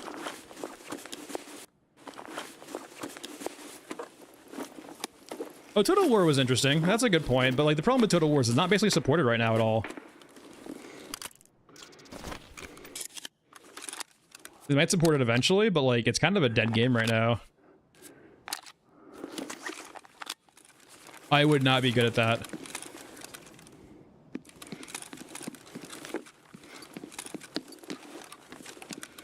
I think like you're actually playing RTS again. And you gotta keep in mind too, right? Is there has to be overlap kind of in the genres I go to, right? Oh, that's peak curse. Cannot do that.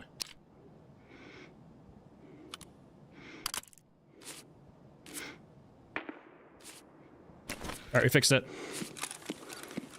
Yeah, there has to be overlap though, generally speaking, right? I don't need your money. I appreciate it. Like, don't think you need to give me money because this is just casual for me. I appreciate the thought, but keep your money.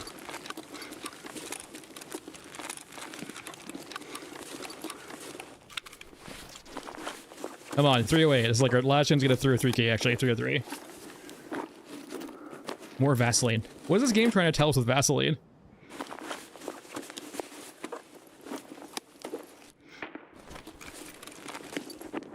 Okay, I can't actually spawn in here too, I think. I think it can spawn in these containers, these file cabinets. Come on, 303.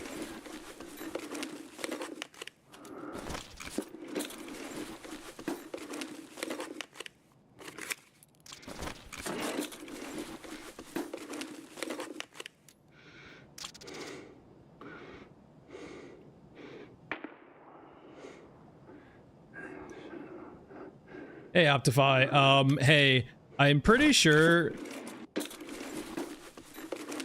Yeah, it's very clearly... Hold on, let me just go ahead and do this real quick.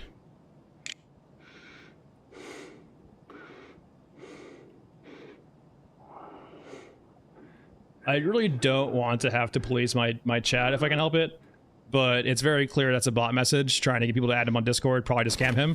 So, yeah, don't... I'm saying this now for everyone. if someone's asking you on Twitch or YouTube to add them on Discord, just don't.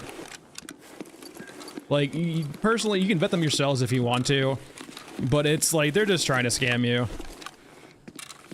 Like, that's like definitely something you learn later in life too. It's just like, so many people are just trying to con you. It's really the dog-eat-dog world out there.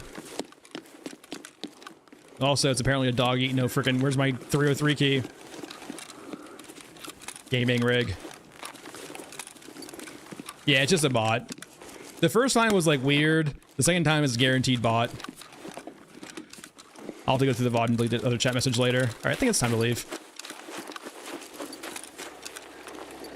Like, it's just a generic message.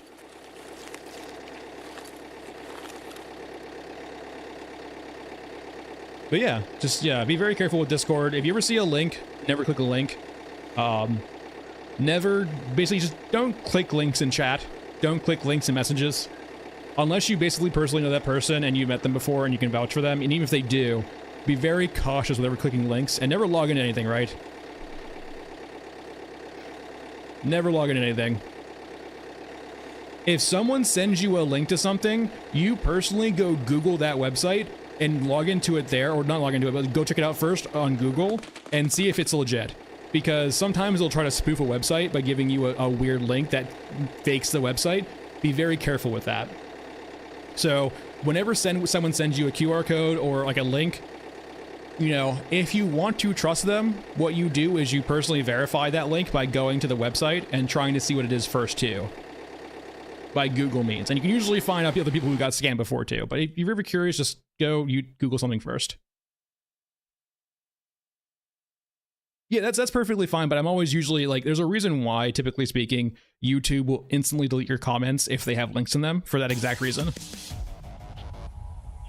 And I'm personally fine with that auto mod. Like I said, like if you want to put a link in chat, you can, but I'm pretty sure you're going to trip the auto mod. All right, we didn't find a 303k event, unfortunately. But I will say, this chest plate definitely saved us. I think our groin armor plate took so much damage that run.